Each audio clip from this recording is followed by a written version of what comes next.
So pursuant to Standing Order 1083C, the committee is holding a briefing session with the Parliamentary Budget Officer on his analysis of Budget 2025. We'll start with a 5-minute opening statement.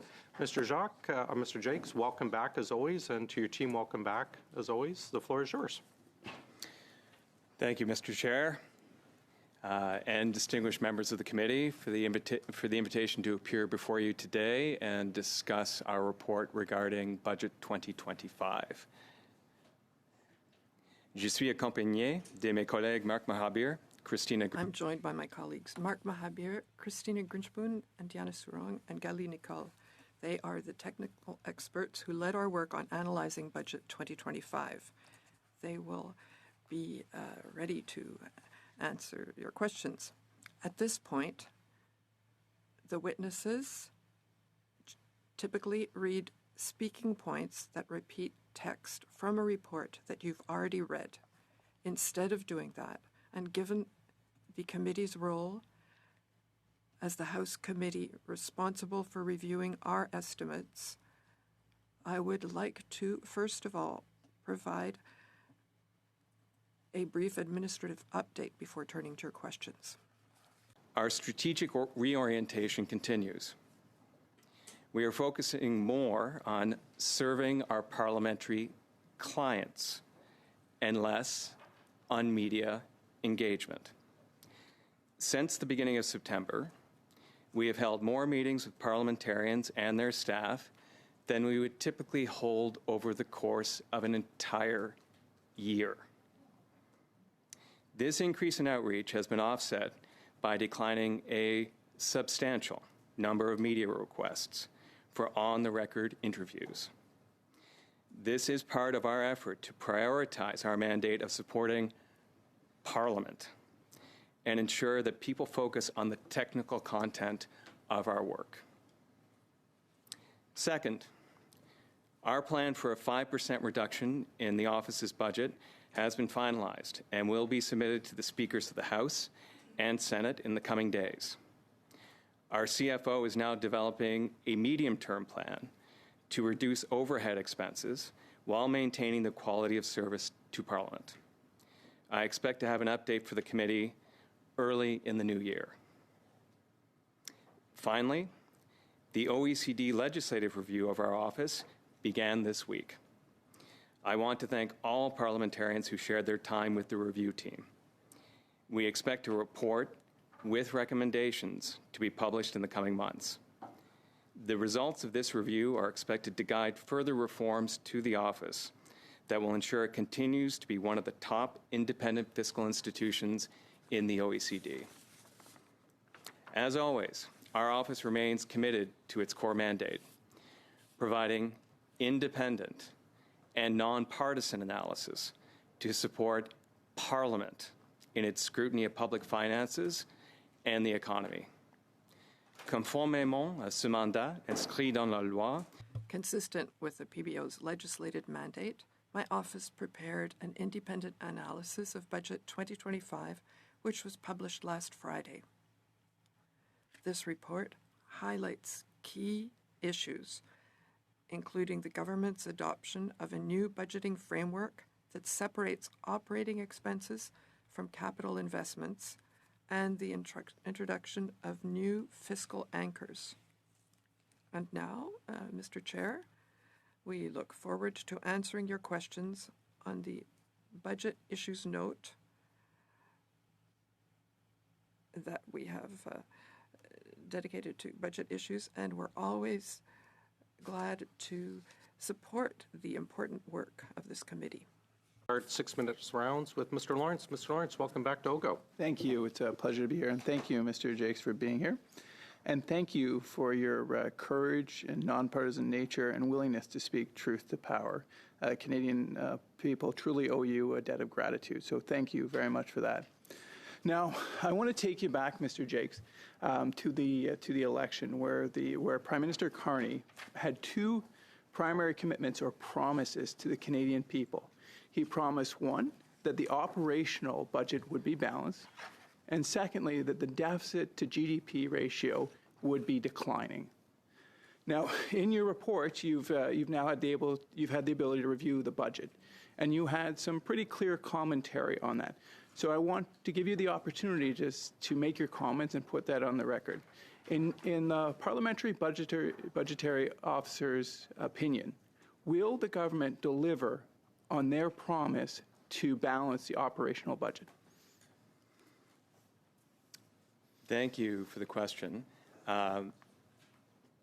I would mention that during the election campaign, at that point, the Liberal Party of Canada platform also included the key fiscal anchor, and a very important fiscal anchor, long-standing fiscal anchor, existing for the Government of Canada for about the past 30 years, of a declining debt to GDP ratio.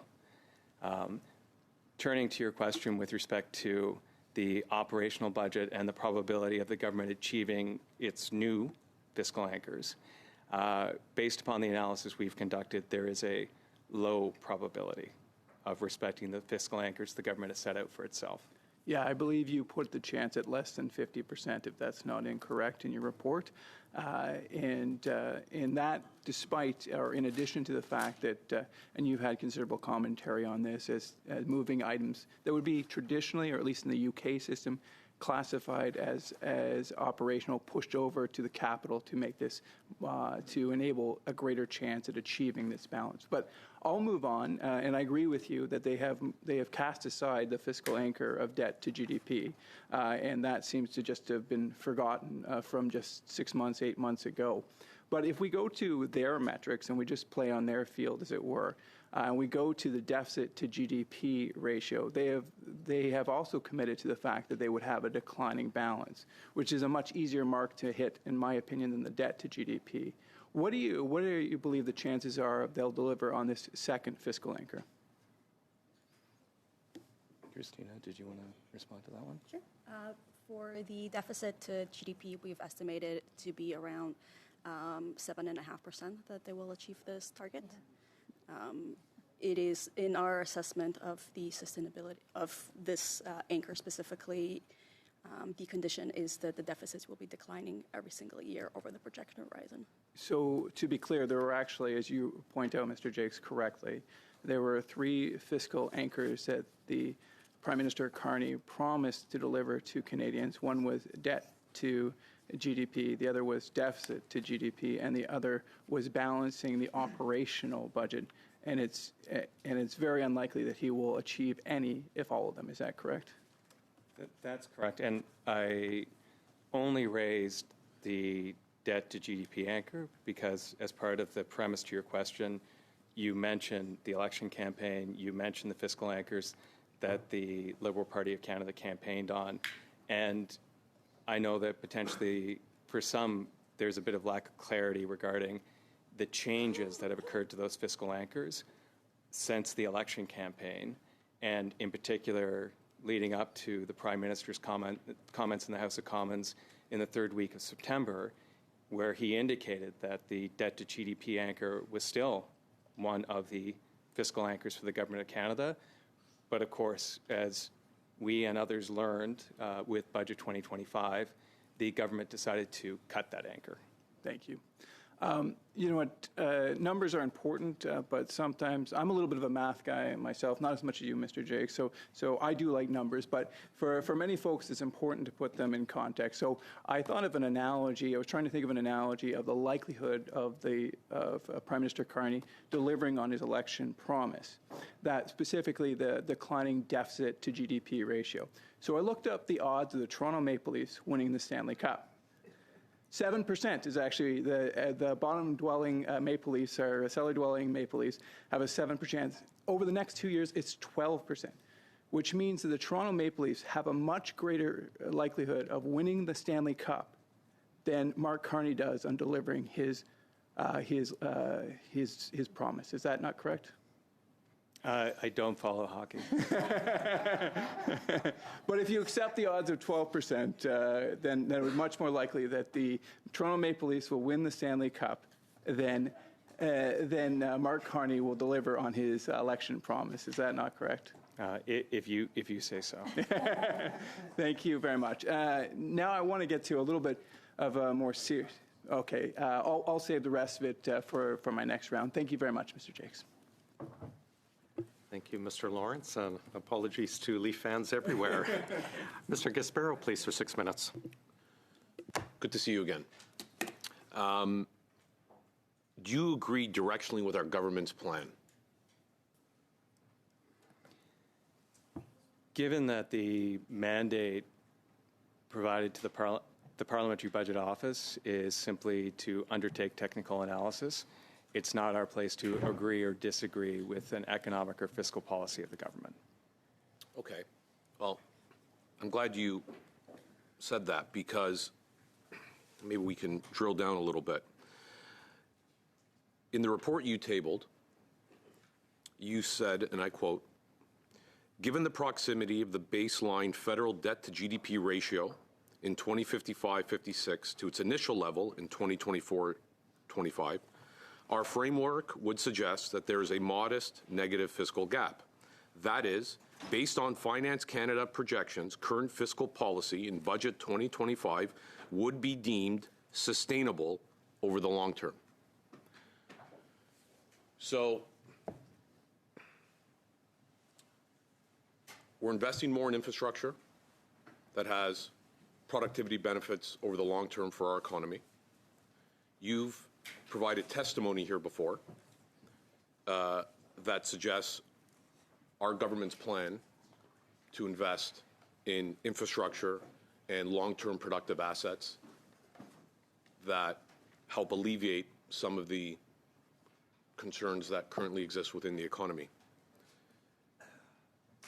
Do you believe that that focus on capital spending, on investing in hard assets that generate revenue and increase productivity is where the government should be focused on? And should the government be focused more broadly on that capital spending? Again, it's not our place to offer recommendations to the government with respect to their fiscal and economic policy.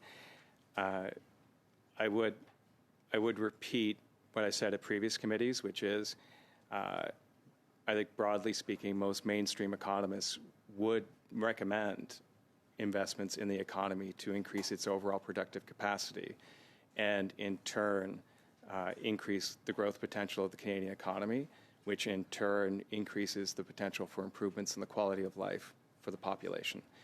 And that is not to say whether I endorse the government's fiscal and economic policy or not. That's in the, it's a more of a theoretical, geeky response to a very specific question about a specific document. Well, we do geeky well here, so welcome, you know.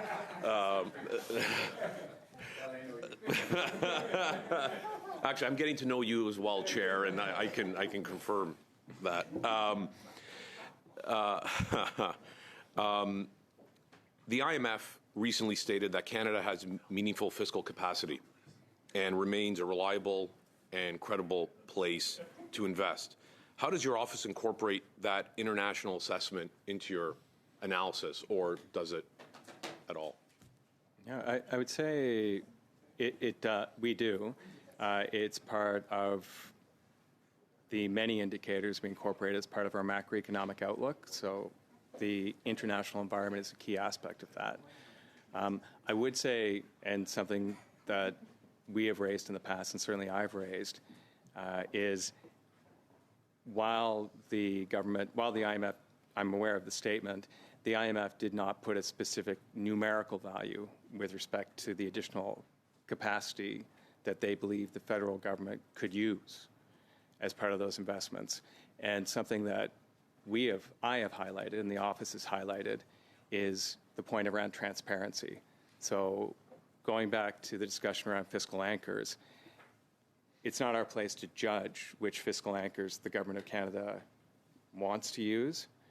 It is our place, consistent with the mandate of the office, to highlight when the fiscal anchors are changing in a way in which there isn't a lot of discussion happening, and potentially there are some people unaware of why they're changing.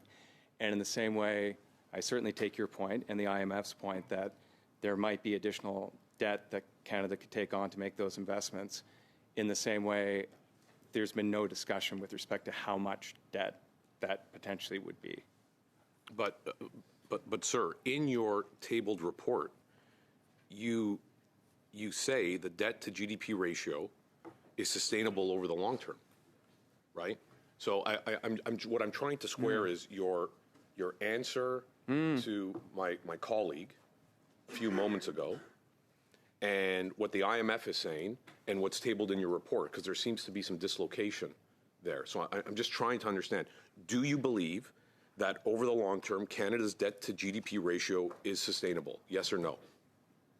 Based on Finance Canada's numbers, yes. Thank you.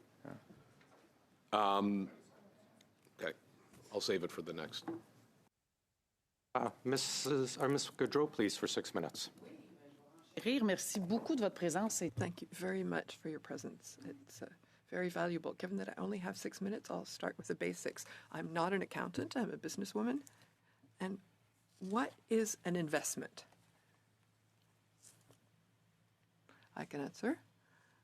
I think that the natural approach is to lean on the national accounting system that is used also to calculate the GDP.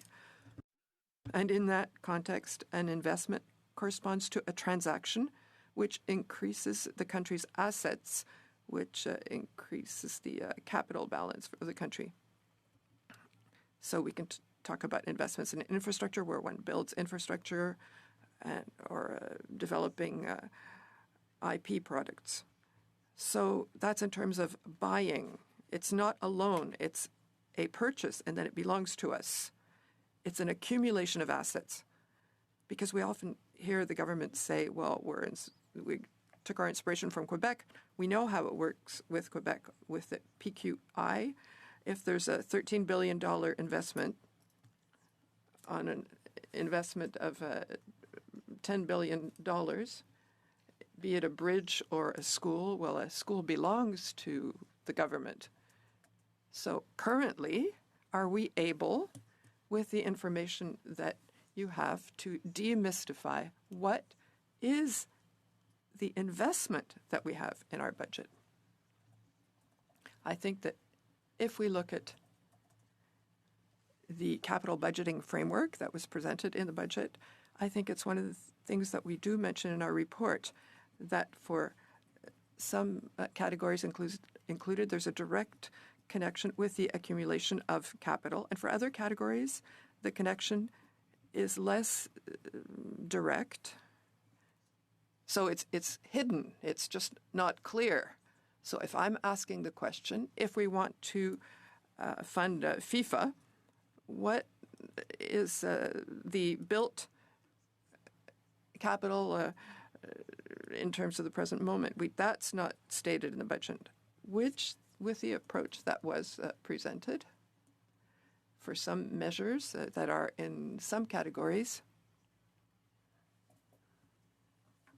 what is the asset? It's easier to determine what's the asset that was bought and what's the relationship between the government expense and the transaction made by the government and the impact on the assets. Okay, I'm really concerned because we have the agency that will be created for national defense, and we're told much will be invested. So the investment is what will belong to us. So do you have any information in terms of how much money will be specifically dedicated to investment? So we're dealing with other countries. We're evaluating our needs in terms of national defense. Do we know exactly how much of that money that's put in will be goods that will belong to us in terms of defense? Yes. $82 billion in the budget.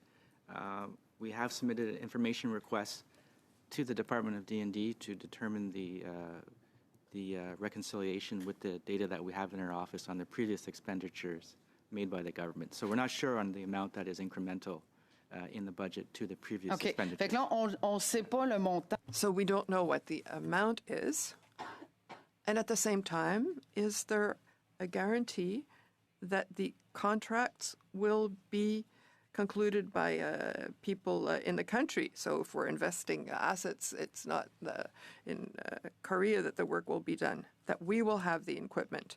So that is not in the budget, right?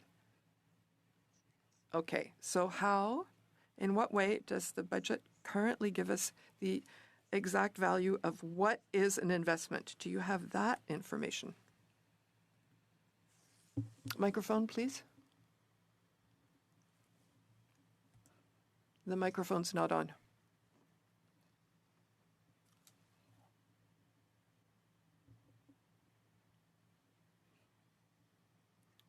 So maybe we can refer to Table 3 in the report that we published last Friday.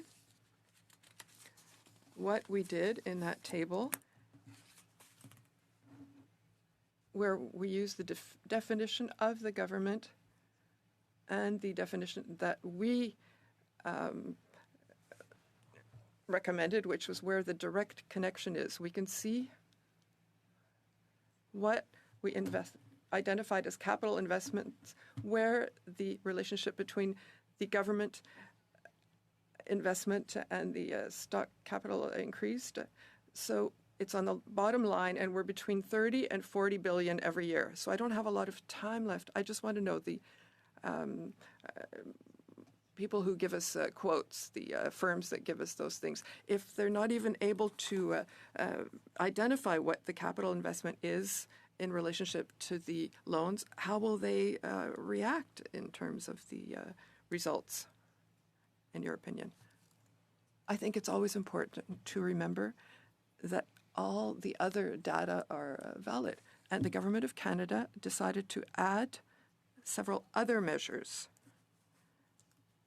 new fiscal anchors, but at the same time, the older ones, the data in terms of the debt to GDP, the deficit, and other similar things, these figures are still there. And for us, that's reassuring. And maybe there are differing opinions in terms of the quality and the importance of the new measures in the budget. At the same time, if you don't want to use them or to look at them, all of the older measurements were there. I will. Thank you very much, Chair, and welcome here, Mr. Jakes, and welcome to all of your staff that support you in the very important work that is done through your office. Fitch Ratings wrote a scathing report on the budget just 48 hours after it was tabled, and I want to quote from that report. The Canadian government has a track record of upward deficit revisions with subsequent budget updates consistently worse than prior projections. Given that these rules are non-binding and prior versions have been ignored, federal finances run a high risk of further deterioration, end quote. What do you make of this statement? I think I would go back to, again, the questioning or the answers we provided to the questions from your colleague in terms of the probability of achieving the fiscal anchors that have been identified by the government, which within our report we identify as being relatively low. I would also circle back on a point that I provided in an answer to a question that was not asked on the other side of the table with respect to the fiscal anchors and the transparency around the fiscal anchors. So different people might have different opinions with respect to the financial management of the government, how that financial management should occur, what the fiscal anchors should be, and how or whether they should be changing over time. The most important aspect, certainly from our perspective, is transparency. So having an honest and open conversation among parliamentarians and the public and ratings agencies regarding why things are changing, and if so, what the justification is around that. And then people can make their own decisions. Thank you. I know we've already discussed your findings regarding the 7.5% chance that their new fiscal anchors or anchor will be respected. And I believe that finding was very similar to what Fitch commented on. And I guess my question to you is, should parliamentarians and indeed all Canadians be concerned with the government's ability to meet their own set goals?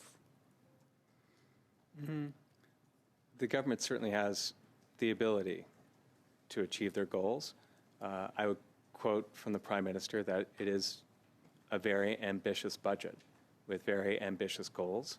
And certainly we are paying attention to those goals and the progress that's being made, both on the spending and on the results side. And parliamentarians should be doing this. I would encourage parliamentarians to be doing the same. Thank you. That's a great segue into the next question that I have, and I appreciate the comments that you've made regarding transparency and nonpartisanship, and that which you function under as the parliamentary budget offices. Section 79.4 of the Parliament of Canada Act allows the PBO free and timely access to any information under the control of a department or parent crown. Can you tell us about the risks and precedent the government is creating by not handing over documents when requested by your office?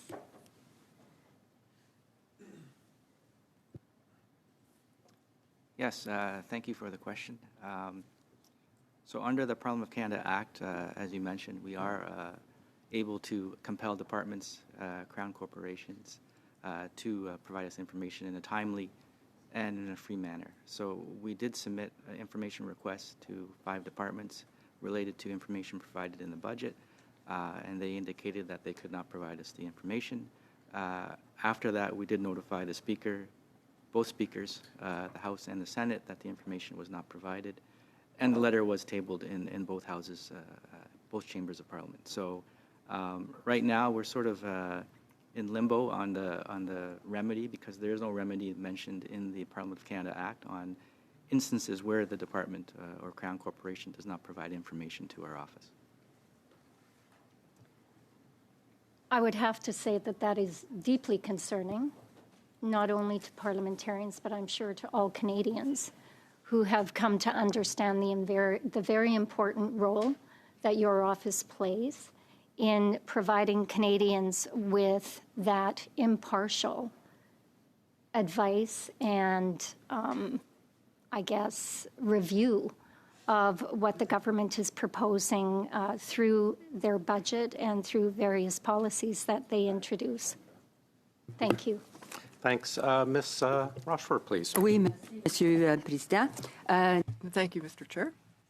And I just want to come back to slightly the question that was asked by my colleague, Mr. Lawrence, about context, just because I find it difficult to critique a budget, in a sense, without taking, I guess, the context into account. And so I'd like to just come back slightly to that and to understand, did you really not consider, I guess, the broader global context, such as, I guess, the world we live in now, which is post-pandemic, the recovery challenges we face, the impact of U.S. tariff uncertainty, high global interest rates, supply chain instability that continues to affect the world, and major geopolitical tensions, such as that in Ukraine and Russia, the modernization of NATO that's required, all of which affect revenues, costs, and economic planning. And so if I understand you correctly, you're saying that none of that information is taken into account when you provide a budget analysis? I apologize. Maybe I misunderstood, so I appreciate. I apologize. Again, I think as I mentioned to another committee, I am acclimating to my new role as being spokesperson for the office, and potentially in the response to the earlier question, I wasn't as clear as I should have been. Okay. It's the opposite. We take all of that into account. Yes, thank you very much.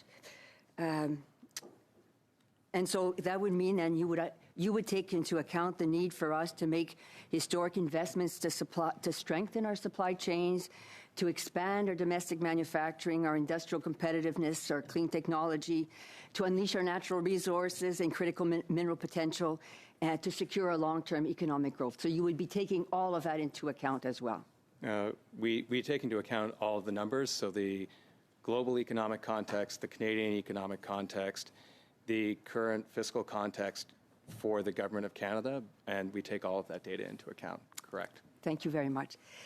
I just want to come back a little bit because when you last came before us, and after that there was.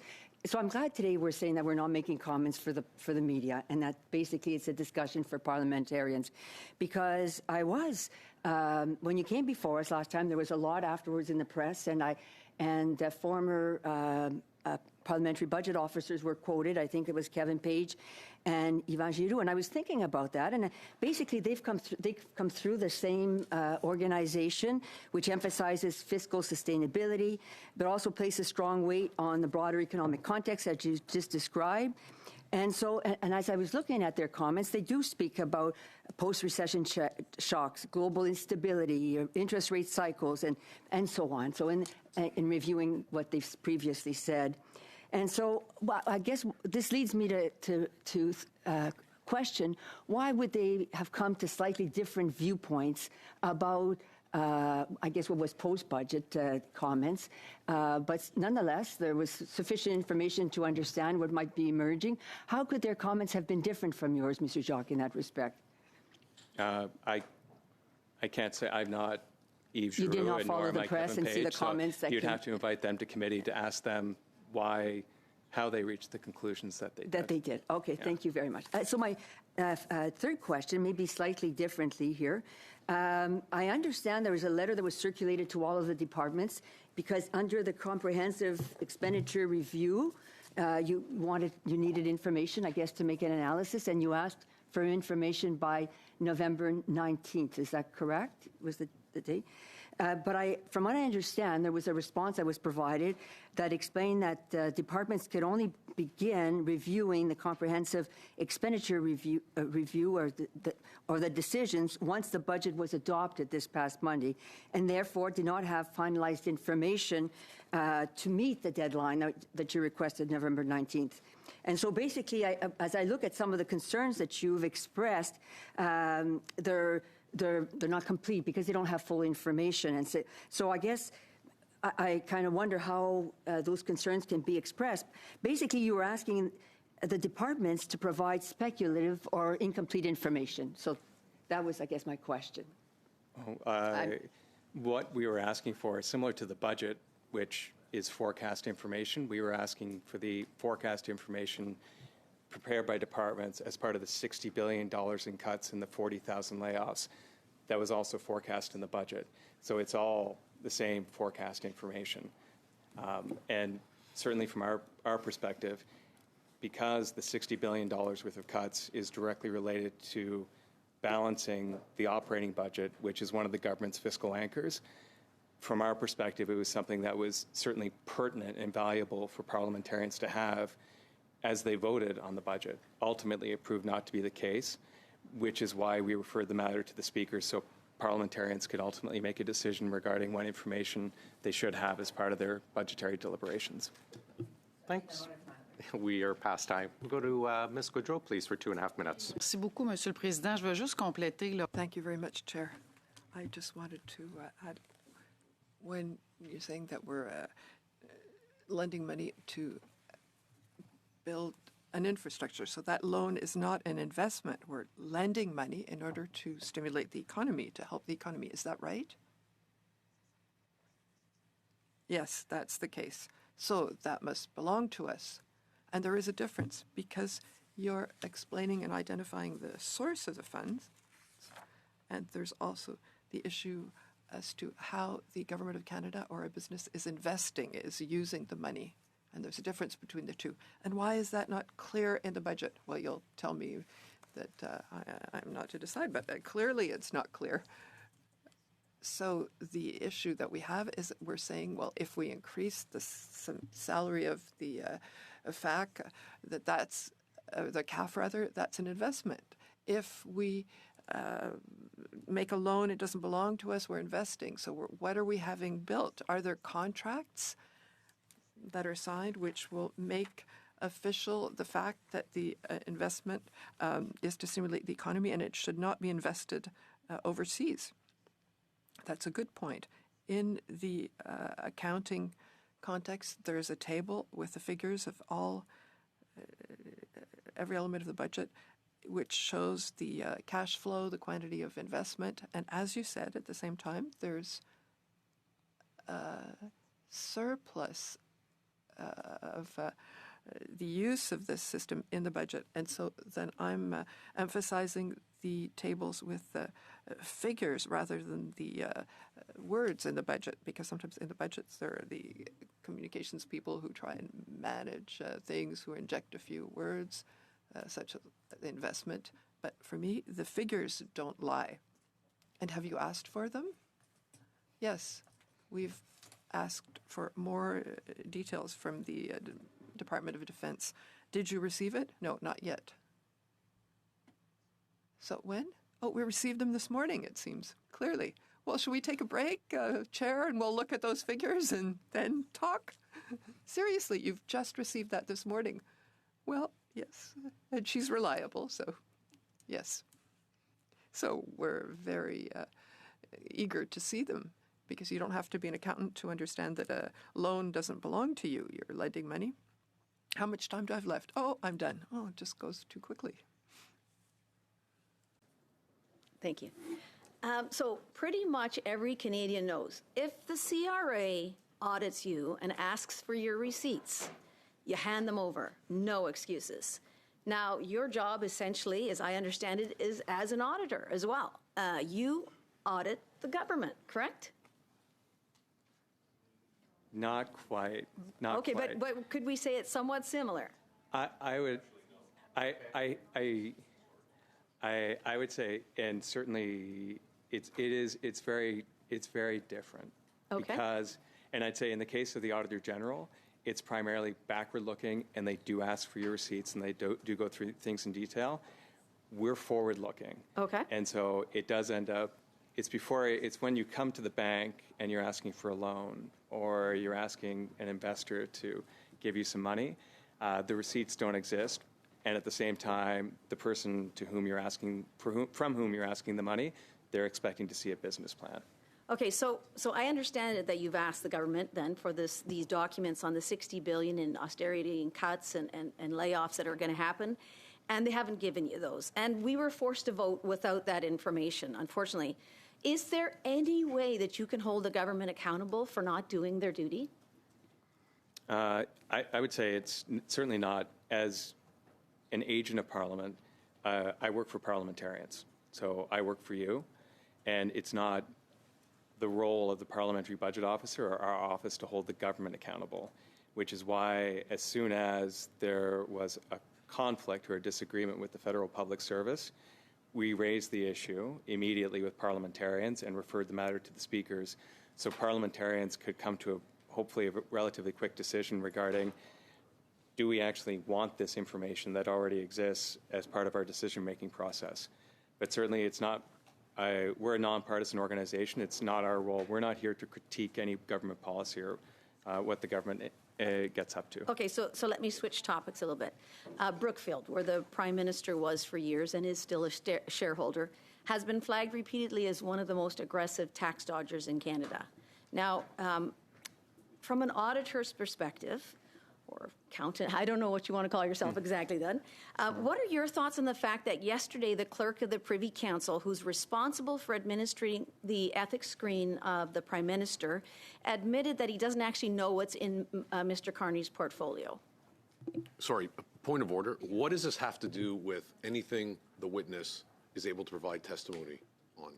Yeah, thanks on your point of order. We generally do allow very wide breadth for discussion, but I would ask that you get back to the PBO and the budget. Oh, okay. Okay. Well, so let's continue talking about, kind of the way Brookfield worked, and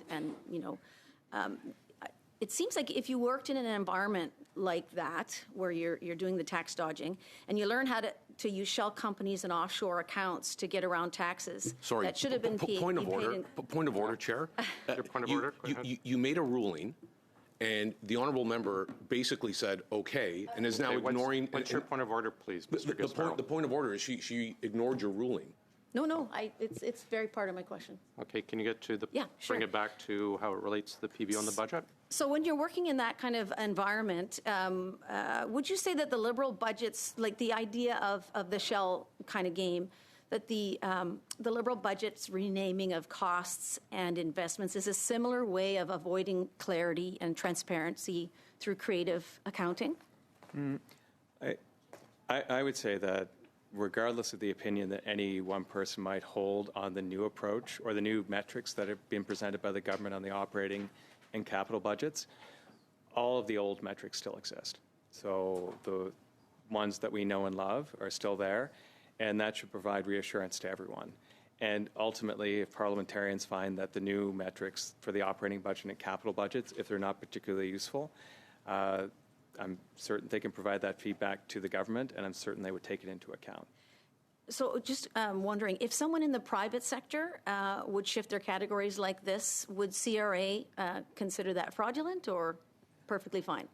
I can't speak to CRA. I would say, based upon my knowledge of publicly traded companies and publicly listed companies, you are required to publish set metrics as part of your quarterly and annual financial reporting that meet certain definitions. And at the same time, you're also eligible to present different categories and different data. That said, what you do publish, and that it's well defined, has to be consistent, and that the government continues to do that. Thanks very much. We'll go to Mr. Bardisi. Welcome to OGGO. The floor is yours for 5 minutes, please. Thank you, Chair, and thanks to the PBO team and the important work they do for all parliamentarians. I just want to follow up on a couple of the conversation around capital and operating budgets and capital treatment. What other jurisdictions, to your knowledge, also separate out operating and capital budgets? It's many, if not most, jurisdictions. So I think virtually all provincial governments, the territories, it's a fairly common practice overall. So would it be fair to say that the federal government, in adopting this practice, would be joining definitely a set of administrations, a set of governments that represents a large number of Canadians? That would be fair to say. I noted in your commentary some concern around definitional issues, and it's come up here a bit today, and I just want to dig a bit more into that discussion. So could you just share with us what kind of process you expect to unroll as this capital framework is being developed, and what you see as your role in that? In terms of the process, we haven't been apprised of the process the government plans to use with respect to rolling it out. We've seen the information in the budget and read what's there, but nothing more than that. Yeah. But typically this would be something that would also involve the treatment of figures that would then be represented in public accounts would be a matter of interest also to the Auditor General, presumably? Presumably. Again, we haven't been consulted on what the government intends to do and how they plan to roll it out. I would note that the Liberal Party of Canada platform did indicate that the Office of the Parliamentary Budget Officer would have a role in this, and that additional resources would be provided. That seemed to be absent from Budget 2025, but well, I guess we'll see where things go. In your assessment, in your brief in response to looking at the budget, I noted that you had expressed some views that maybe the capital, what was considered a capital investment, might be more expansive than what would be recommended by others. But I just want to understand that, in your view, the budget projection, which projects a balance of the operating budget in 28-29, is that achievable under the projections that the government makes about its capital budget? Under the definition used by the government around capital, yes, it's something that's achievable. And so therefore, whether that 28-29 objectives is attained is in large respect a product of the definitional issues that have to get resolved. You know, I would say not exclusively. So there's certainly the definitional issues, and going back to observations made by your colleague earlier, it is a very complex economic and fiscal environment. So some of those factors are under the government's control and some of them aren't under the government's control. But certainly the real economy has a very direct influence on the government's ability to achieve its fiscal anchors, in addition to technical accounting definitions. I want to get into, just in my remaining time for now, a bit on the revenue side, and maybe on the next round I can come back on this. In your view, are the revenue projections of the federal government and the revenue forecasts that they use, the GDP forecasts that they use from a variety of sources, including yourselves, are those prudent? I don't know. Can you define the word prudent for me? So the revenue forecasts are a product of GDP forecasts, and from which there's a range that is chosen, and then a set of calculations and presumptions based on what the GDP forecast determines for revenue. And so I'm asking first on the GDP forecast, do you have any concerns with the way the federal government collects the GDP forecasts of the different actors? No, I certainly on our end, it's a very good practice. So the government's efforts to go out, the long-standing efforts over the past 30 years to go out and collect, undertake a survey of the 14 preeminent forecasters across the country in terms of their GDP outlook, as well as other financial metrics. It's a very good practice. Okay, I'll come back on the next round on the rest of that. Thank you. Thank you, sir. We'll go to Mr. Lawrence. Thank you very much. And I want to talk a little bit about externalities and the potential for the impact. You said in the highlights in your report that there's limited fiscal room for the government to reduce revenues or increase program. Am I to take that the amount of spending undertaken from this budget has limited the government's ability to react to externalities? So when we said that, it was based upon the government's definition and the widely used definition of fiscal sustainability. And that definition, as I mentioned earlier, is a stable or declining debt to GDP ratio. Based upon the numbers the government has in Budget 2025, in the long term, not in the medium term, but over the longer term, the government has published a longer term forecast that indicates that the debt to GDP ratio is effectively flat, declining a little bit over that period of time. So that's the question of sustainability. Your question gets into new territory, which is interesting, but I just wanted to draw the distinction because it seems to be where the government is going and where the IMF has gone with respect to fiscal space. So previously, the government's fiscal management in terms of dealing with shocks was economic shocks will happen that's potentially outside of the control of the government, and there will be additional room to deal with that because there has been a declining debt to GDP ratio over the preceding 7, 8, 9 years. That is no longer the case, and instead, the government's argument seems to be, and it's still not clear, and there hasn't been a parliamentary discussion around it, but it seems to be when the next economic shock comes, the federal government will take on additional debt and potentially stabilize that debt at a new and higher level. You can still be sustainable at a higher level of debt across the economy, and at the same time, consistent with the IMF research, the more debt you have and the more debt you're carrying, the greater the risk to the economy and to your financial management the next time there is a shock, and your ability to manage it and borrow debt at the rates that you want to. Thank you very much for that very articulate answer. And just carrying forward from what you're saying there, would it be fair to characterize your comments as saying this budget has put us at greater risk should an economic shock happen? We haven't evaluated the risk. It's a good question, and with a motion from the committee, we'd be happy to go back and look at it. I would say and circling back on the issue of transparency, It's a very good question, and I will carve time out of my day to watch OGGO. It's a very good question to put to finance officials regarding the previous approach, which was a declining debt to GDP ratio, having that additional space to deal with economic shocks that hit the economy. And now the new approach that seems to be, because we have lower debt levels in comparison to the G7, the next time there's a shock, we'll simply increase the levels of debt. Confirming that's the case, if that's the case, and also, again, I'm a numbers guy, confirming how much debt they're willing to actually spend.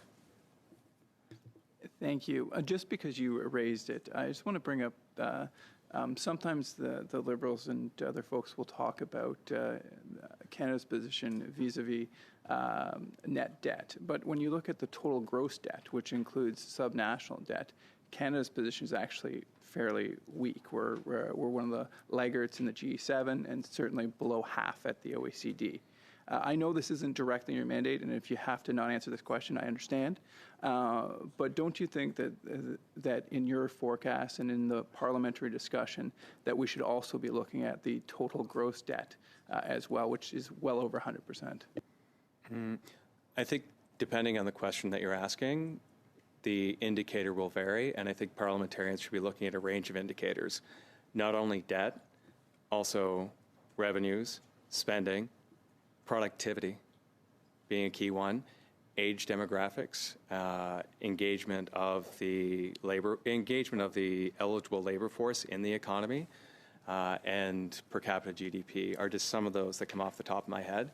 I do think it is a much broader discussion that, again, I think this part is part of my mandate, so I will opine upon this. Up to this point, over the past 2.5 months, I have not seen that discussion happening on Parliament Hill around those broader indicators. Thank you, Mr. Ms. Khalid. Thank you very much, Chair. Thank you to the witnesses for being here today. And I believe there have been discussions around some of those indicators that you've spoken about, whether it's investments through NATO or in defense or building housing. But I want to talk to you about. In your report, you say that Canada's fiscal path is sustainable, but just as we've heard today, a lot of your public messaging has focused on the risks and the warnings, and what is the concept of a fiscal cliff.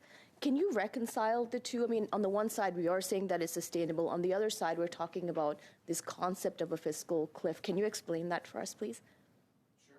Sure. So the previous comments I made the last time I was here before committee were focused on the government's definition of fiscal sustainability. So as I mentioned previously, the government's definition of fiscal sustainability is a declining debt to GDP ratio. I can quote from previous Government of Canada documents with respect to the importance of a declining debt to GDP ratio as an indicator of fiscal sustainability for the government and an important piece of data in securing Canada's AAA credit rating. So that's the overall context within which we published our economic and fiscal outlook in September. The numbers we published in September did not include close to $100 billion a year in incremental spending that the Liberal Party of Canada campaigned on, that the government had announced in various speeches, but for which there was insufficient detail. And I think, as everyone will recall, the debt to GDP, medium-term debt to GDP ratio forecast that we published indicated that over the next 5 years, the debt to GDP ratio, based upon our calculations, would be increasing. So by the government's own definition, the increasing debt to GDP ratio would mean, using the government's own words, that things were unsustainable. We raised concerns with respect to fiscal sustainability, and those concerns both were based on our forecast as well as the lack of inclusion of the $100 billion in spending that had been indicated, but for which there were insufficient details. Fast forward to the budget, and in the budget, over the medium term, the government itself has a medium-term forecast that indicates that the debt to GDP ratio is increasing. Over the next 25 years, the line is flat, going down a little bit, so there is a bit of fiscal space, so it is fiscally sustainable over that period of time. The debt to GDP ratio, I go back to, over the next 5 years, it is increasing. Since September, what has happened, there has been additional clarity, in particular with respect to defense. So one of the key pledges of the government, of course, is increasing NATO defense spending from 2% up to 5%. The government has indicated, and has indicated in the budget, that approximately 1.5% is going to come from existing spending. So it's not going to be net new spending necessarily. It's going to be dual purpose spending. So that does reduce some of the fiscal stress overall. In addition to that, looking back at the Liberal Party of Canada platform, there are several sizable measures that were in the platform that have yet to appear in government policy. In particular, tax credits with respect to multi-unit residential buildings for developers. So that also provides additional fiscal room.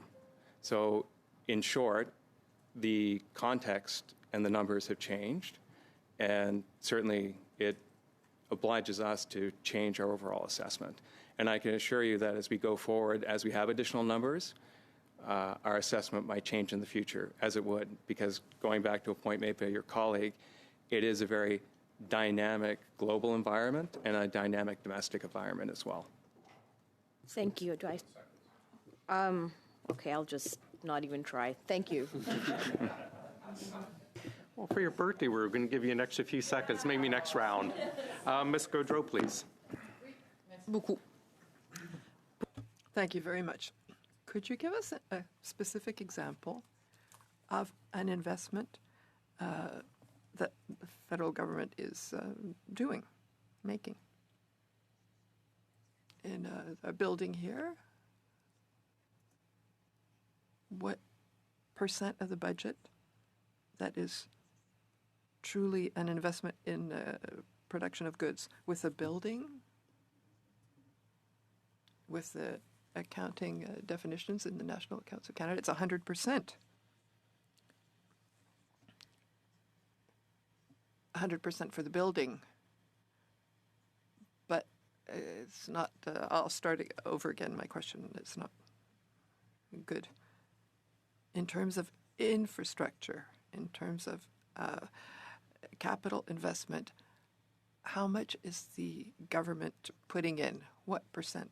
Is it 2% or 98%?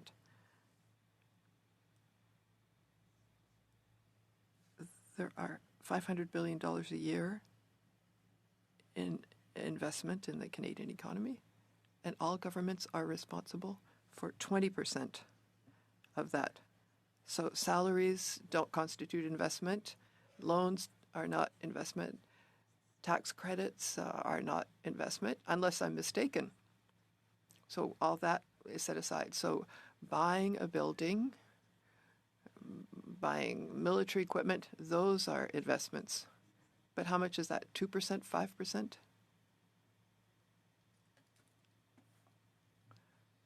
So the investment that the government is responsible for is about 4% of GDP. Well, I've just understood something. The investment that the government is telling us about, it's very creative. Well, I perceive that as expenses that bring economic returns. What I want to have as a parliamentarian is give me the true investment, the 4%, and then we can calculate for the rest.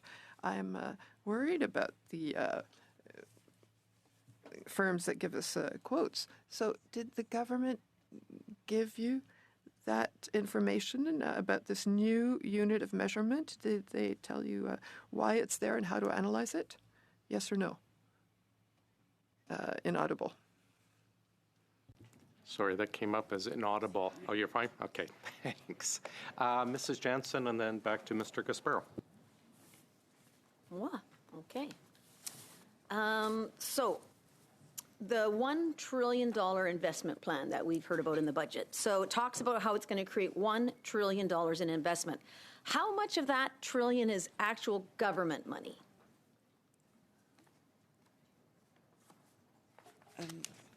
If we look at the table that's presented in the budget, it's approximately $35 billion that's directly attributable to budget 2025.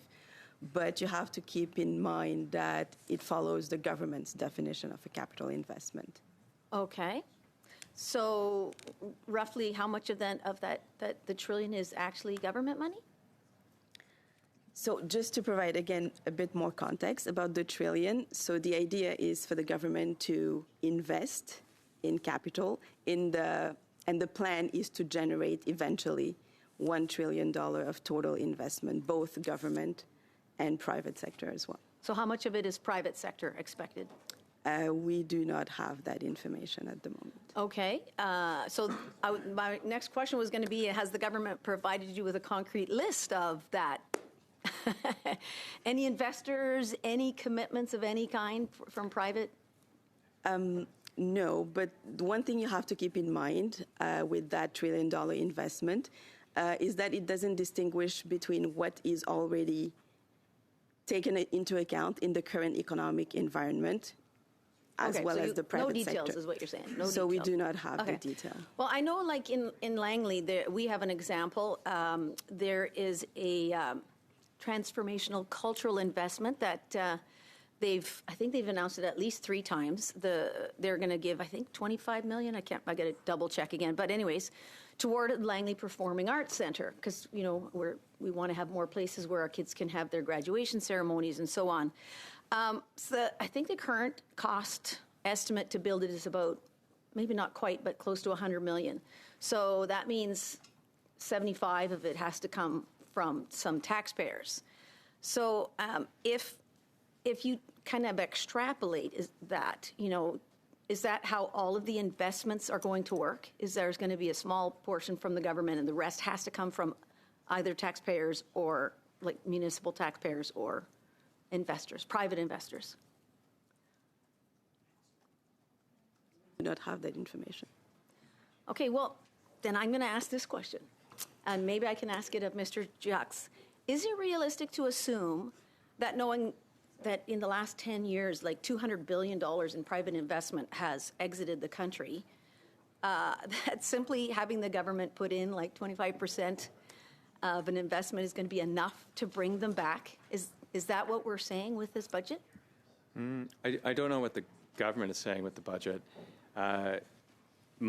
The support from the government is obviously, it's one factor, it's an important factor, it's not the only factor. And other parts of the budget certainly focus on regulatory reform and making things easier for investors.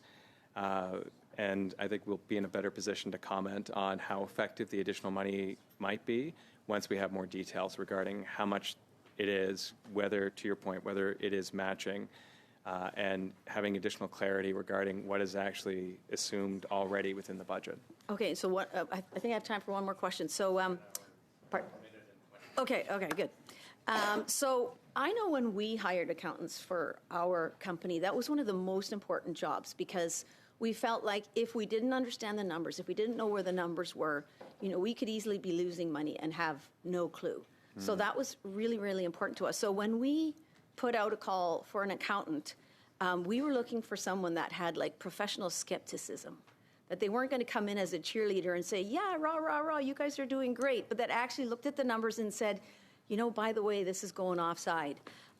When I saw that the government has put out a call for someone that they say has tact and discretion, I thought that was fascinating because it kind of sounds like they want to make sure that somebody's going to keep things down the down low. Are you concerned that that is the thing, the personality trait that they're looking for? No. And I would say, and I go back to the opening statement, so we've had more meetings with parliamentarians over the past 2 months. Like, we're clocking in at probably close to 100 at this point. Most of the meetings are in private with their staff, and none of that information is divulged with other parliamentarians. And that's important, and you need someone who can be discreet and not share that information. And in terms of tact, I also think it's very important, again, having worked on the Hill for 17 years, you get to meet people from Langley, you get to meet people from Toronto, everywhere in between, also going out to Newfoundland, different cultural backgrounds, a lot of beautiful linguistic duality, and it requires tact to deal with people from all those different backgrounds and meet them where they are, and especially recognizing that parliamentarians are the client, and so it's not a problem. We need to make sure that we're dealing with them in a tactful manner, regardless of the differences in the perception of what tact actually looks like. And I can say thank you very much. I've really appreciated your discretion and tact. Thank you, Mrs. And your Johnson. We're skepticism. past our time. Mr. Gasparo, please, for 5. Great. Thank you. Kevin Page has said your office may be applying more conservative growth assumptions than, say, other institutions or previous offices, PBOs. Can you walk us through why you chose the assumptions you have for this year, and just provide some context in terms of the assumptions that were used, please? Yeah. I haven't seen Kevin Page's comments. Can you provide me a bit more context with respect to Kevin's critique? I didn't have a chance to read his analysis. He talked about some of the assumptions around that were used in the analysis in terms of, and maybe I can provide a written question as well if you want. If you want to see his quote, but it was because I don't want to bastardize it. But he was pretty direct that some of the assumptions that your office had used were overly conservative. So I can provide that probably in a written. Sure, that'd be great. Again, I'm not familiar with. I haven't seen Kevin publish any analysis in a very long time. Right. So I would like to read his analysis and go through his spreadsheets before I offered any comments with respect to his views. For sure. And the views of parliamentarians with respect to the forecasts that we produce and the assumptions we use. I would say, something I pay very close attention to, looking at our GDP forecasts and the aggregate forecasts, we're pretty much right in the middle right now. And that takes into account, we receive a monthly publication, Consensus Economics. It takes into account the numbers the Government of Canada is using in Budget 2025. It takes into account the updated IMF forecast and the updated OECD forecast.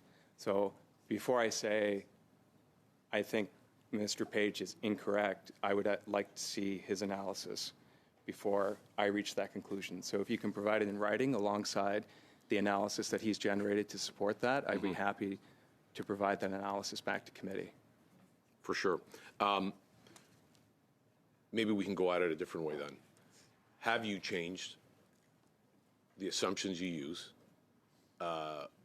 for your analysis for this year from previous years, or has your office changed the assumptions or altered the assumptions that have been used in previous analysis by the PBO from previous budgets to this one? I would say the fundamental assumptions are unchanged, as is the case with a very rapidly evolving economic situation. The assumptions will always change, and I go back to the last time we were here, we answered questions with respect to tariffs in particular. So looking at the assumptions that we make with respect to the current tariff regime between Canada and the U.S., countervailing tariffs in Canada, and as well the assumptions with respect to a successful renegotiation of the existing agreement between Canada and the U.S., those assumptions continue to evolve. I would say that, again, potentially, they continue to evolve, as they should, based upon updated data. Again, going back to the response to a question asked by one of your colleagues, when the facts and the numbers change, obviously you need to incorporate that in the forecast. Well, I'm glad you talked about assumptions evolving and macro global economic environment evolving and changing. So as you have presented here before, that a focus on, again, productive assets, capital assets, hedges against a lot of the macroeconomic issues our country is facing. I want to try to put that into a historical context. In a long ago life, I worked for former Prime Minister Paul Martin. Then Finance Minister Martin was dealing with a very serious economic situation back in the mid-90s. Could you put into today's, can you put into context the debt servicing cost that we are currently dealing with today versus what we were dealing with in the mid-90s? Yeah, we are lower. I was going to say we are out of time, but say that again? Sorry, lower. Lower, thank you. I was going to say I can allow a bit of time for an answer, but just One lower. word answers are fine. Thank you. Go to, we'll now go to Mr. Lawrence, please. Flattery will get you everywhere. And then Ms. Rochford after Mr. Lawrence. Thank you. Mr. Jakes, the theme of my questions this round will be about transparency. So I want to start out with the division between the operating budget and the capital budget. Of course, there's been much discussion of this. In your own report, you stated its PBO maintains its view that the government's definition of capital investments is overly expansive, stating that a total of $217 billion over 2024 to 2029, an increase of almost 30% or $94 billion, stating that the government's overstated the capital budget by almost $100 billion, understated the operational budget by the same amount. So would you say that the government is out of step with countries such as the United Kingdom as well as other OECD countries in the way that they separate out the capital budget from the operating budget? They have a different definition. So while other countries and provinces do separate and present data around operating capital budgets, the Government of Canada has a very different definition. And that different definition would make comparison to other countries, well, not impossible, perhaps more difficult. It could, if you, and again, something else I've mentioned to the committee previously, there are other data sets collected by the Government of Canada, most notably the System of National Accounts and the GDP accounts collected by StatCan, that have another definition of capital and operating, which is commonly used around the world. And of course, those definitions are also, they roll up and they're set by the United Nations. There are also Public Service Accounting Board standards or Public Sector Accounting Board standards, which in turn have their own definition of operating and capital. Those are generally linked to international financial reporting standards. And that would allow you to look at the federal government spending on operating and capital and compare it across other jurisdictions on a more comparable basis. The new definition set by the government, you would need some time to reset it in such a way or recalculate it in such a way where you could easily compare it. Thank you, Mr. Jakes. In your words, overly expansive definition of capital investments in the budget would have the effect of making it easier for the government to achieve a balanced operational budget, would it not? That's correct. Thank you. And I realize that you're not an auditor, but to the extent that it affects the PBO, we've seen a trend in recent years of the government either failing to deliver in a timely way the budget or the public accounts, or as you've recently mentioned, the failure to share information with your office. To the extent that it impacts the PBO, can you talk about what the government's failure to deliver a budget on a timely basis, the public accounts on a timely basis, or to share information with your office? Yeah, I think for myself, the emphasis is less on our ability to do our job and the ability of parliamentarians to do their job. And in particular, as everyone around this table is painfully aware, there are many, many votes that happen in Parliament around money, both appropriation bills, budget votes, confidence vote earlier this week, Ways and Means motions, for which you need data. There should be financial data made available. the Government of Canada does a fairly good job at generating substantial amounts of financial information. A point that we've made is a point we've made in the past is the government doesn't always provide that data in a timely way that is digestible for parliamentarians. And that undermines the ability of parliamentarians to vote on things in an informed way. And just very recently, I think the week of the budget is potentially a very poignant observation where we had the budget being tabled, we had the public accounts being tabled, we had supplementary estimates B being tabled, and we had the departmental results reports being tabled. In English, prose, it was well over 10,000 pages worth of documentation. I don't know the number in French prose, likely higher. Within a very short period of time, the deluge of information, very pertinent information for parliamentarians to make decisions, is not helpful to support the processes that occur on the Hill for the people who are democratically elected and expected to make decisions, the best decisions on behalf of their constituents. Thank you, Mr. Jakes. I appreciate your candor. Thanks. Go ahead, please. Thank you. I would just like to follow my colleague, Mr. Bardisi's line of questioning, because if I understood your response to Mr. Jacques, basically the new budgeting framework separating operating and capital expenditures is in a sense a practice that is utilized by many municipal governments, I think you said provincial governments, by the private sector. Would that be? And I think you spoke about public companies more so than private sector. So it is a current business practice in the mainstream economy. That's correct. In this situation with the government, is it both proposed to be used for both budgeting and for reporting purposes? That's my understanding based upon the information presented in the budget. And would that be in line with how private companies or the public sector or other governments also do so? That's my understanding. Yeah. So in a sense, it does bring more transparency to the process because would that be?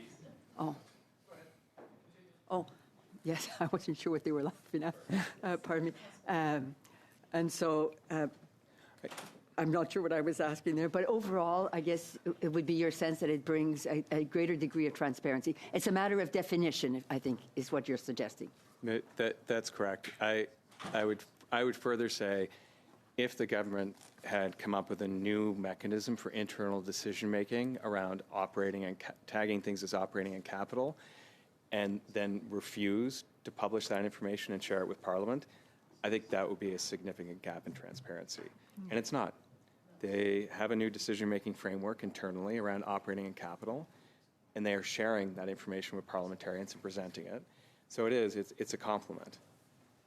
Can I just come to public accounts timing? Because I noted that I'm okay for time? Okay, that you had noted that we should change the deadline from December 31st to September 30th. Advancing it would be correct. And you indicated that this would improve transparency. And I guess you just noted the fact that you get many documents at the same point in time, and it'd be 10,000 pages. I'm not sure what was that particular number. Is there a risk, however, in trading off accuracy? And as much as we try to push the public service and the government machine to provide information, is there a risk in doing so? Just as we were asking for information by November 19th, when they weren't in a position to provide that information. Is there a risk when we push and insist on having things as quickly as we can? Is there a risk in trading off accuracy of information? I would go back. I would go back to a quote from a former Comptroller General who appeared before this committee, I believe, 2 or 3 years ago, who indicated that, from his perspective, it was an earlier target was certainly reasonable. I believe he was focused on October 15th, which was actually a recommendation from this committee based upon the discussions that they had with the former Comptroller General.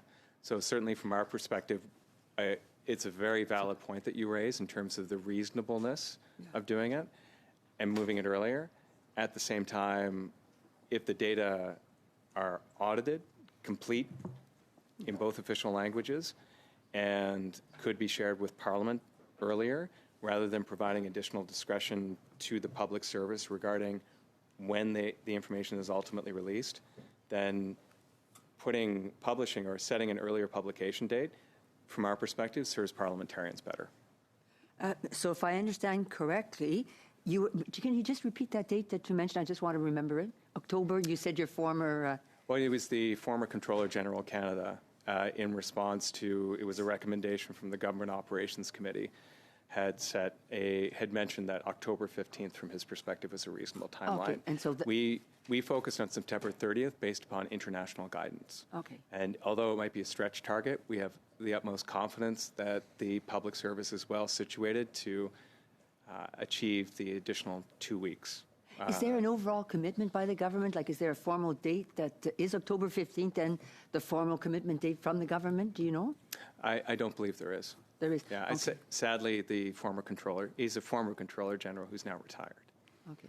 And thank you for just specifying that date. I think this year they were tabled then officially November 7th, so about 2 weeks off, or over 2 weeks off, I guess. Thank you so much for responding. Great. Thanks very much, colleagues. We're actually running ahead of time, shockingly. So we're going to have one more after this round. We'll have one more round of probably we'll get to 3 interventions. So there'll be 2 block spots. So we're going to combine them right now into one 5-minute block, and then we will skip for our next time around. So to be Ms. Gaudreau.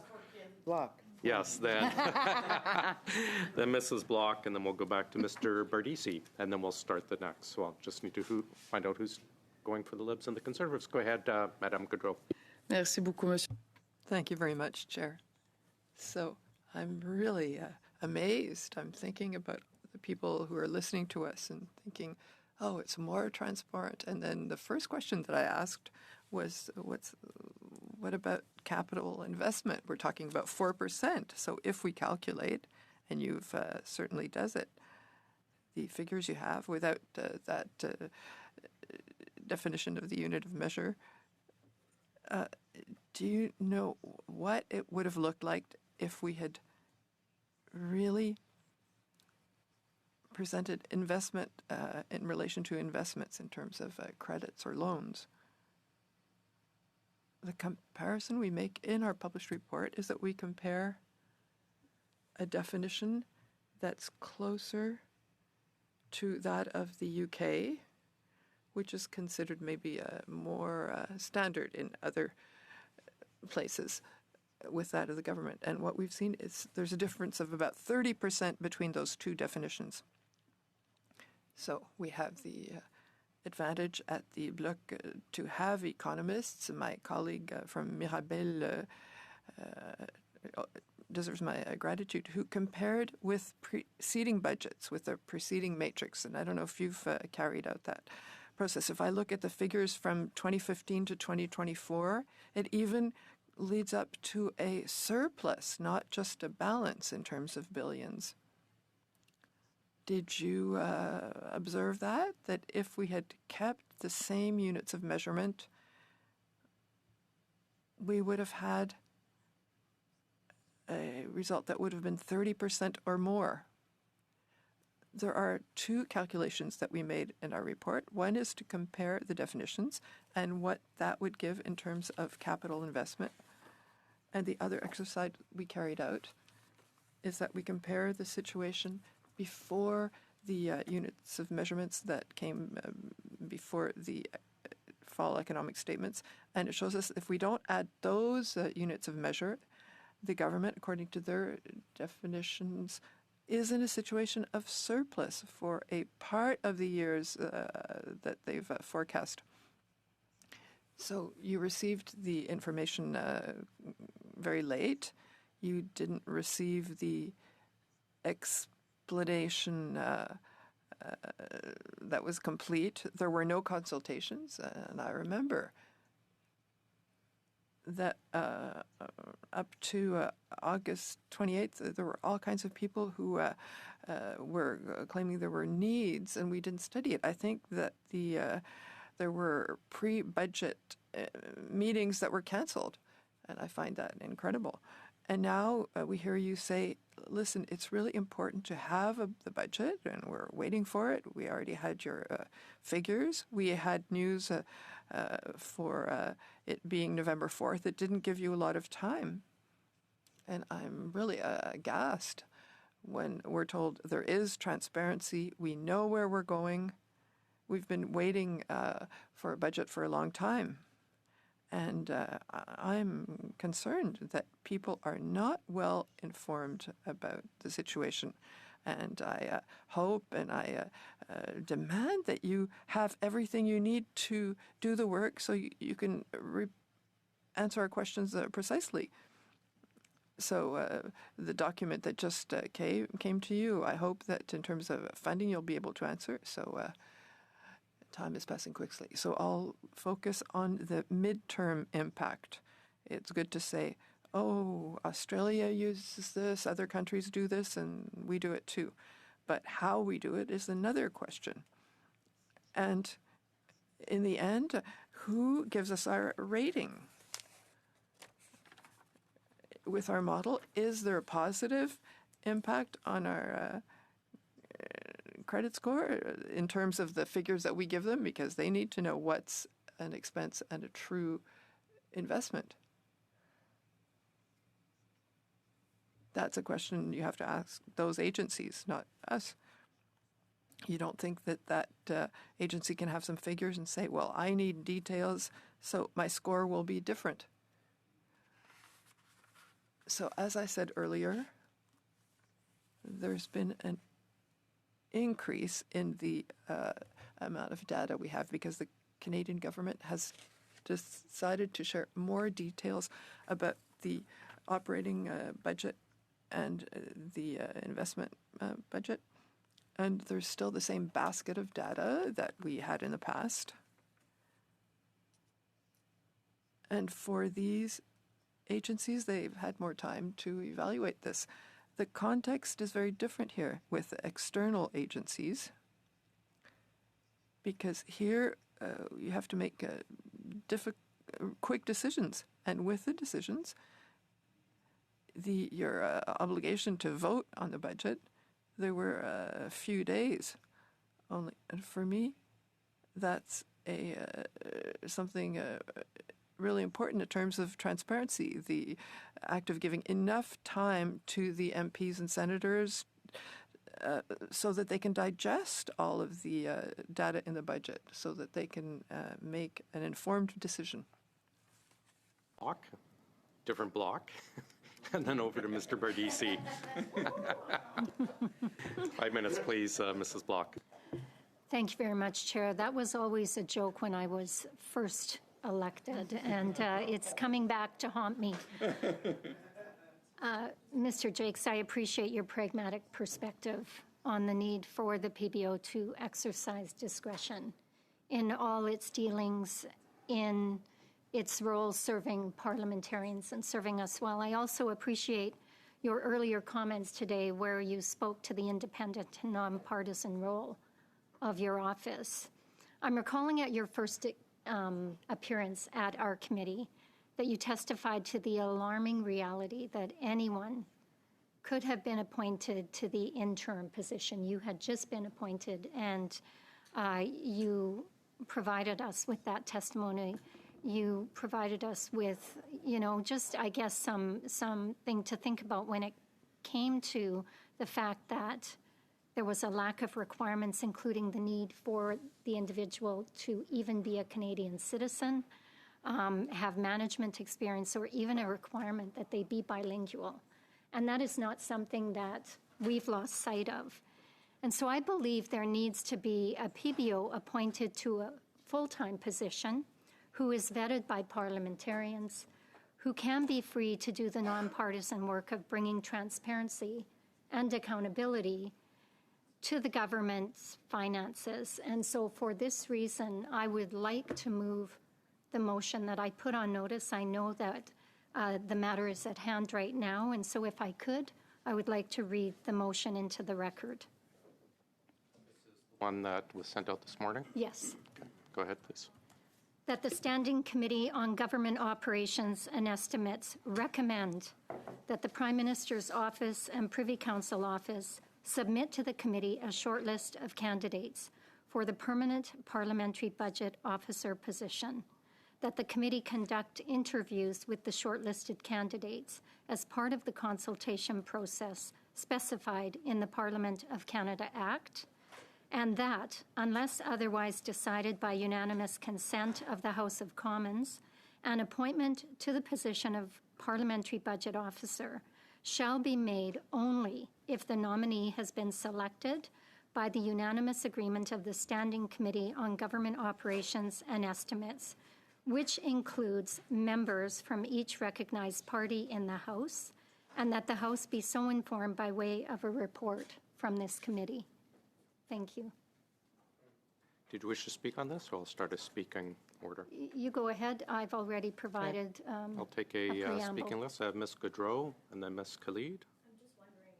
Quickly caucus amongst ourselves for like 2 minutes before. J'aimerais vraiment qu'on prenne. I would appreciate it if we can have 2 minutes to read this motion, and I'm the first person on the list, and I think that I have a sub-amendment. Quick 2 or 3 minute suspension was sent out this morning, but I understand people require a few more minutes. Why don't we do that? 2 or 3 minutes, we're suspended. Speaking list, we have Ms. Gaudreau, then Ms. Khalid. Oui. Merci beaucoup, monsieur. Thank you very much, Chair.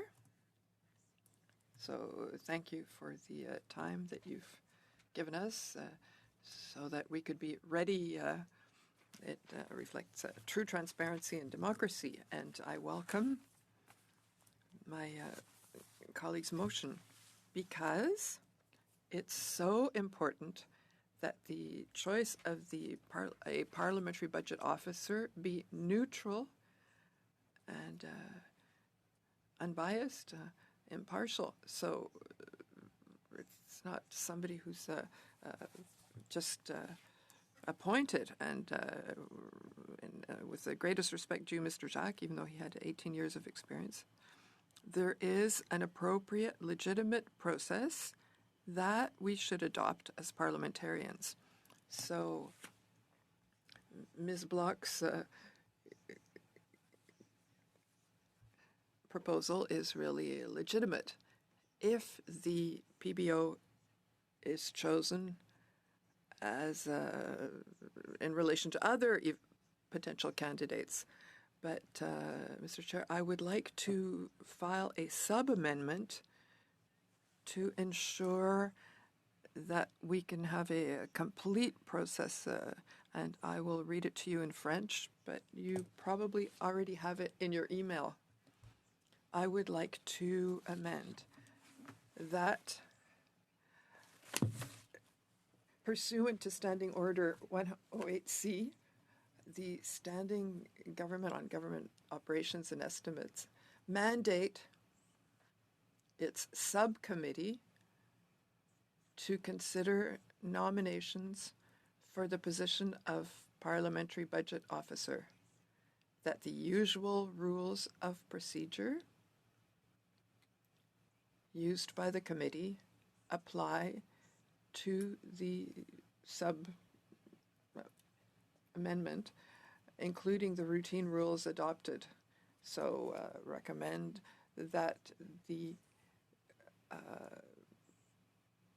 Council submit to the committee a short list of candidates within 2 weeks as part of the consultation process specified in the Parliament of Canada Act, that the sub-amendment go ahead in camera and proceed to have interviews with the pre-selected candidates in the context of the Parliament of Canada Act, consultation process in the Parliament Act, and that unless otherwise decided by unanimous consent of the House of Commons, an appointment to the position of Parliamentary Budget Officer shall be made only if the nominee has been selected by the unanimous agreement of the Standing Subcommittee of the Standing Committee on Government Operations and Estimates, which includes members from each recognized party in the House, and that the House be so informed by way of a report from this committee, period.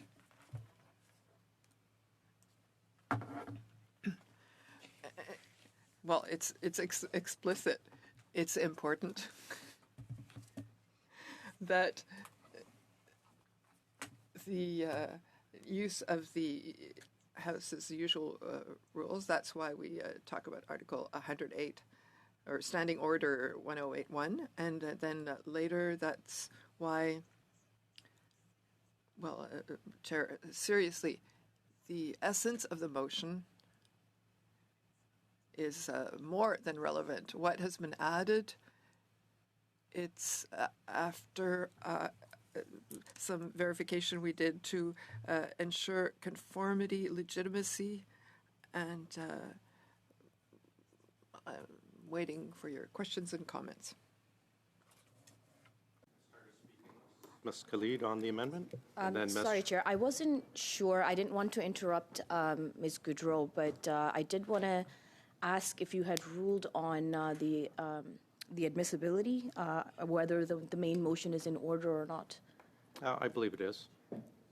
Can we ask the analysts? And because from my understanding, it's not the analyst, Okay. it's the chair that Okay, rules, and I so- believe it is admissible, so both from a matter of hand motion or issue and if I may, so when a motion directly contradicts the Parliamentary I'm going to Act, interrupt I don't believe it contradicts the Parliamentary Act.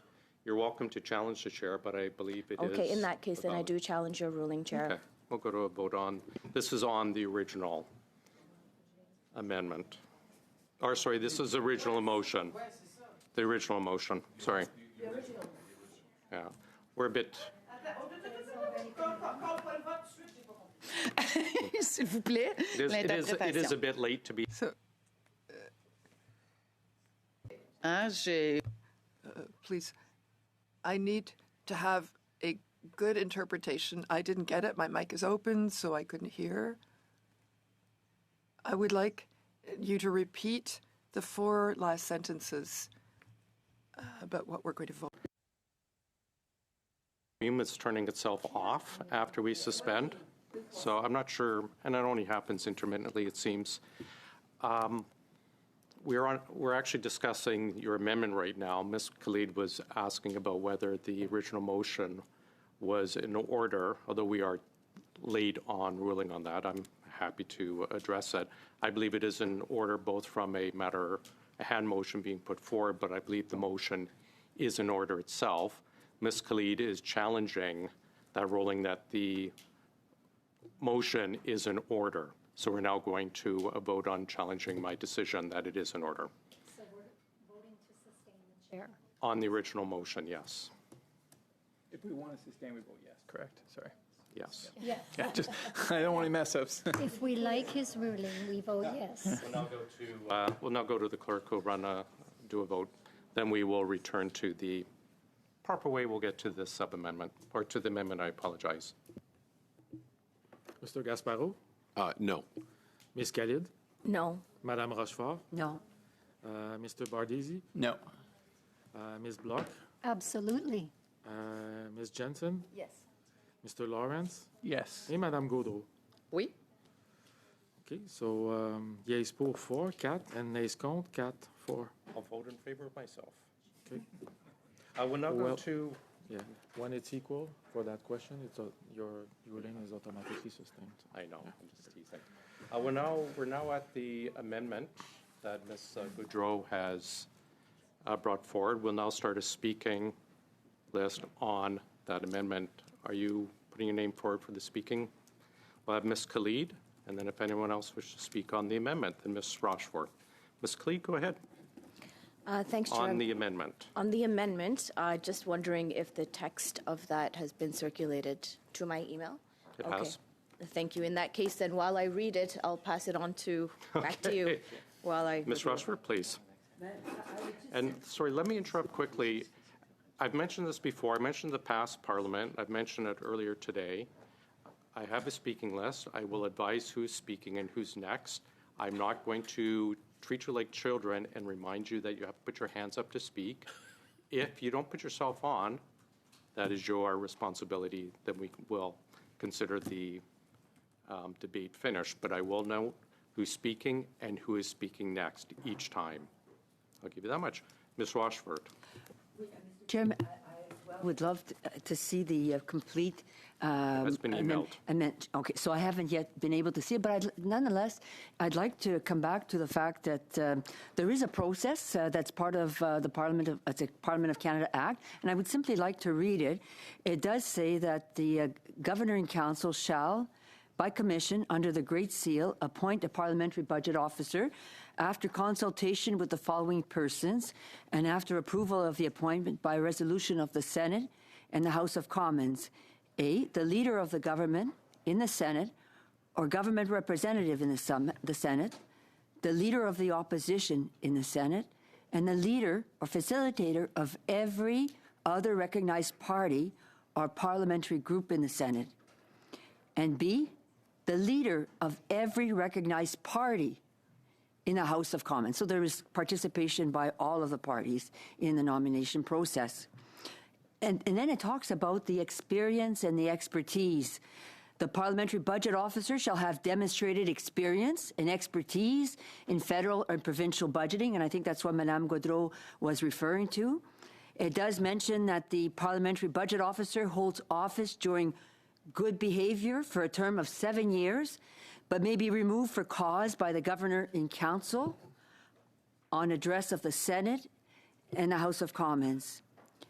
But it also speaks about reappointment, and the parliamentary budget officer may be reappointed for one or more terms of up to 7 years each. However, the parliamentary budget officer shall serve no more than 14 years in office in total.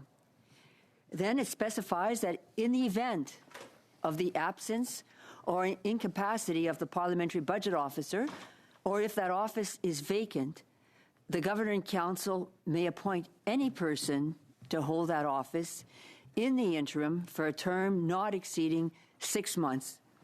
And that person shall, while holding office, be paid the remuneration and expenses that may be fixed by the Governor in Council. The parliamentary budget officer shall be paid the remuneration and expenses fixed by the Governor in Council. And so, Mr. President, I was just wondering, how do we reconcile the fact that we do have a Parliament of Government Canada Act on this appointment, for this appointment? How can we be moving a motion, an amended motion in addition to that, that is not in keeping with the current approved Parliament of Canada Act, I guess? Pardon me. Sorry. Yes. So would you be able to respond, to explain to me why? I'm not part of the debate. If this is the debate on the amendment, I've ruled it has been upheld by the committee. We're debating the amendment, and I would ask you get to the amendment, or we'll move on to Mr. Bardisi. So this is just proof of the fact that there is there was. Okay. That's fine, but you're not debating me, Ms. Rochford. Sorry, you're not asking. Excuse me, point Ms. of Khalid, clarification, let Chair. me finish Please go ahead. my conversation.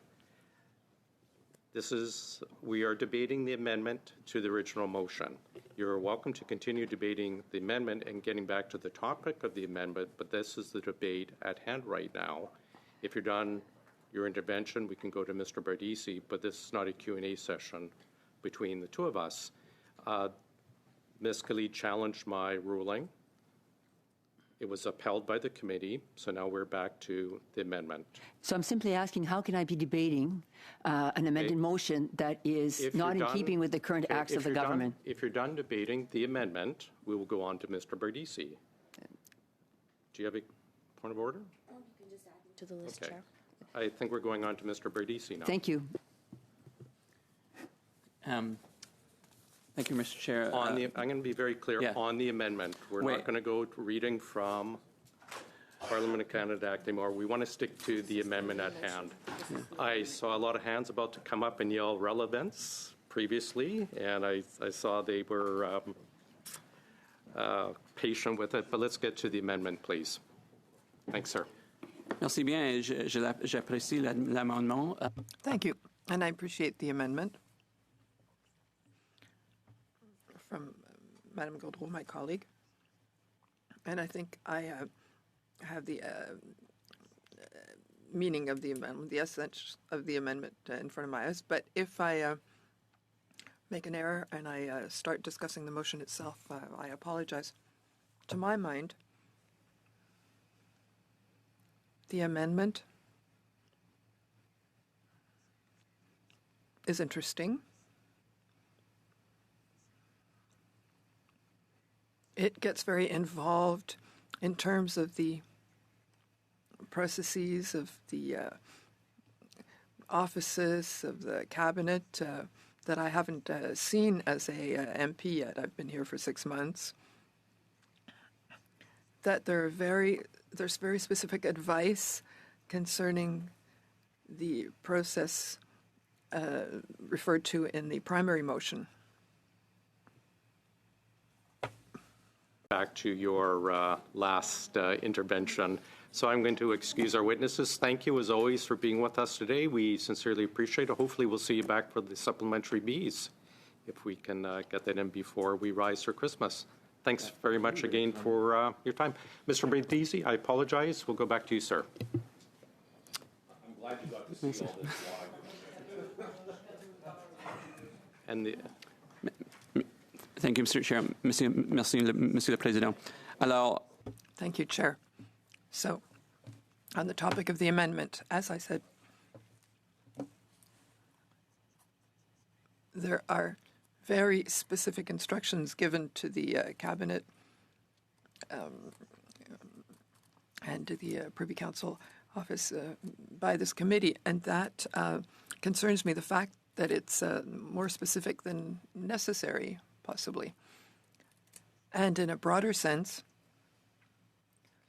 that my colleague, Ms. Rashfar, did read the relevant article in the Parliament of Canada Act, and I have seen that there's no role for the Senate in this amendment. We have a bicameral system in the country, and the role of the played by the Senate is very important, and it's in the Act, and it's an amendment that does not make reference about maybe correcting a primary motion which might have a role for the Senate. So I know I'm newly arrived to this committee, but I know that there are other committees that are concerned about this position, and I don't know if the other committees have their own advice in terms of getting involved in the, it's maybe implied in the spirit of the motion to have advice that comes from MPs and committees. But as I've said, there are other committees concerned about this position. We had Mr. Jakes and some of his colleagues at my committee where I sit, which is the Industry Committee, so I wanted to note this. And thirdly, I have noted this addition in the sub-amendment in Madame Gaudreau, who wishes us to proceed in camera, and I know that there are processes that are very intentional in the choice of representative of officers of Parliament. And I would like to know if her advice in this amendment aligns itself with processes for other officers of Parliament.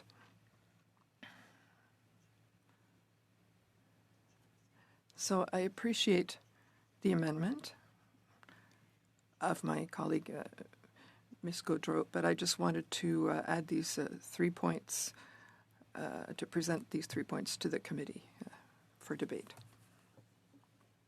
Gasparo. Oui, bon, ben, je vais pouvoir... Good. So I was waiting to have some questions. It's fascinating. So my main concern, Chair, is that we're not here to modify internal processes.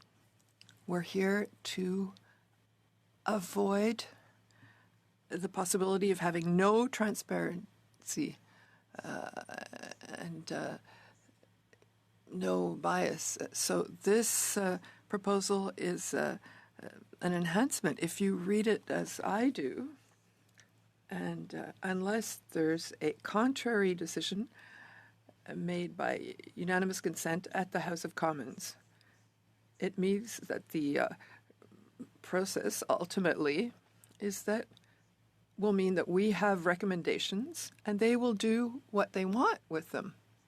But you and I will have gone through a legitimate process for hiring. You've all done this in your lives, to say, here is the person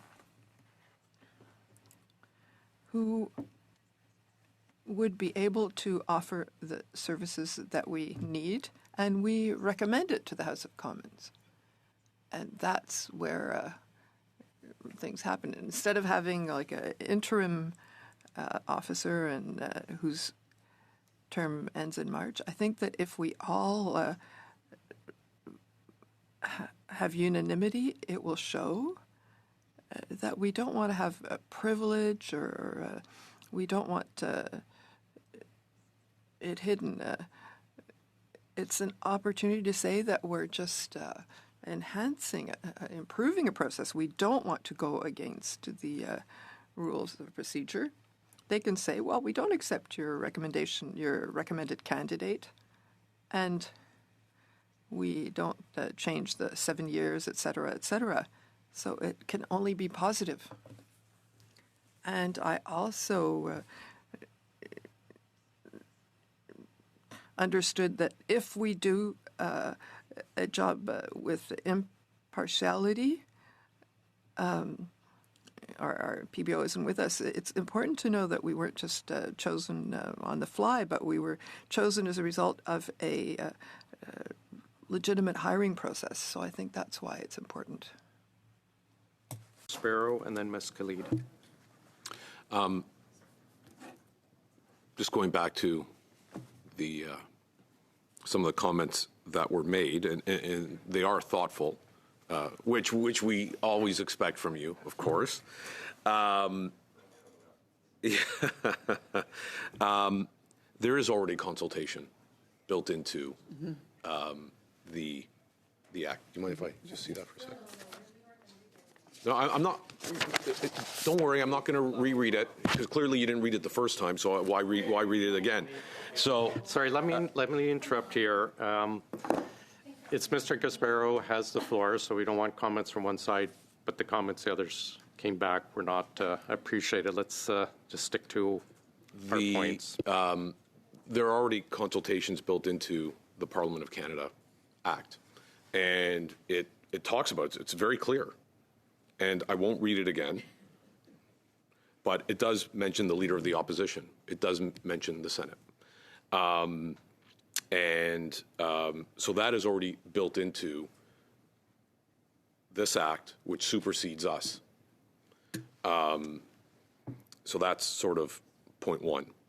And I've talked about this before at this committee, and that is, what precedent does this set for not only our government, but future governments? And are we going to open up a Pandora's box where maybe future governments have to deal with all sorts of other committees, then saying, okay, well, we need to have our 2 cents on some appointment, or maybe even this very appointment itself. And if we're trying to streamline how government works, I think we can all agree that we are trying to move more quickly around this place. I've only been here 6 months, like my colleague and my colleagues. So seeing how the process of how things work here and how slow it is, I'm sure some of you pulled out your hair when you first got here as well. So we're all trying to move more quickly. This actually does the opposite. So I would just encourage maybe a slight change in this, and that we look towards what the impact and the precedent we are setting here by considering this motion.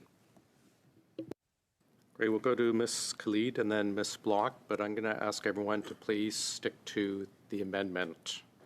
Trying not to interrupt, but we'll stick to the amendment. A lot of this is the original motion we seem to be discussing, but if we can stick to the amendment, please. Thank you, Chair. Just before I begin my remarks, how long do we have this room for today? Till 2 p.m. Wonderful. I have a flight to catch. I'd like to be home with my family, but anywho's, I'm more than happy to talk about this really important amendment. And Chair, I do want to clarify. I know that you've said that the amendment and the main motion are two separate things, but I think that ultimately is talking about the same, as in it's trying to create a procedure, and as Marie-Hélène, Madame Goudreau has argued, that this procedure is to increase transparency, perhaps, in the House. I want to echo, first off, a couple of the comments that have been made by my colleagues, and I know that I had tried to seek clarification from yourself and the table, but alas, it was considered to be part of the debate. I do want to know, and I will be looking into this on my own time, Mr. Chair, how does Section 79 of the Act work with this motion? And when we're talking about specifically creating a procedure as to how the selection of a public officer is made, not only do we want to analyze to see what the long-term implications of this would be, how it would impact other standing committees. I'll give an example. I know that the appointment of a Supreme Court justice has a component of Parliament where parliamentarians on the Justice Committee, both in Parliament and in Senate, have the ability to question the nominee by the Governing Council. So, and that's a whole process that's been established. So I'm not sure when we talk about creating this process of a subcommittee and then the subcommittee, as the amendments outlines, that basically there needs to be unanimous consent for a name to be put forward. Now, what happens then? This is again, like I'm speculating and contemplating the implications of this amendment and of the motion. What happens if the government says thank you so very much, but nope, we're not moving forward with what your recommendation is? What happens at that point? And this is not something that's contemplated in this motion at all. And I'm not sure if we have the powers to be able to make those kind of amendments. I mean, I 100% agree with the role of this committee to provide oversight, to provide transparency, and to make sure that a PBO is responsible for Parliament and not for government, as Mr. Jakes made very clear today. So I do want to analyze a little bit of that intersection between what the Parliament Act currently says about the appointment of a PBO, and then what we are suggesting through this amendment and through the main motion here in this committee, I guess in terms of is it going to be a complementary piece, or is it a replacement piece? How does the law interact with that? I'm not sure if any of our folks want to help answer some of these legal questions, but I do believe that this motion and the amendment is a little bit rushed because we're not fully contemplating the outcomes of this motion at all. So, and I really appreciate that Ms. Goudreau has gone on to say that, the subcommittee of this committee would be the body that would conduct interviews with the candidates and then would meet in camera and review the applications and then shortlisted candidates provided within 2 weeks by the Prime Minister's office as part of the consultation process. So I think there's a lot that is going on in here. Who proposes these names? is it open for applications, or is it members are now going to come forward and say, okay, these are the people that we want to interview, or is there an application process, or is there a recommendation process where, say, opposition leaders propose names or our party whips propose names? I think there's a lot of vagueness and unnecessary specificity as well, in that it doesn't quite correlate with what the Act and the intention of the Act is in Section 79.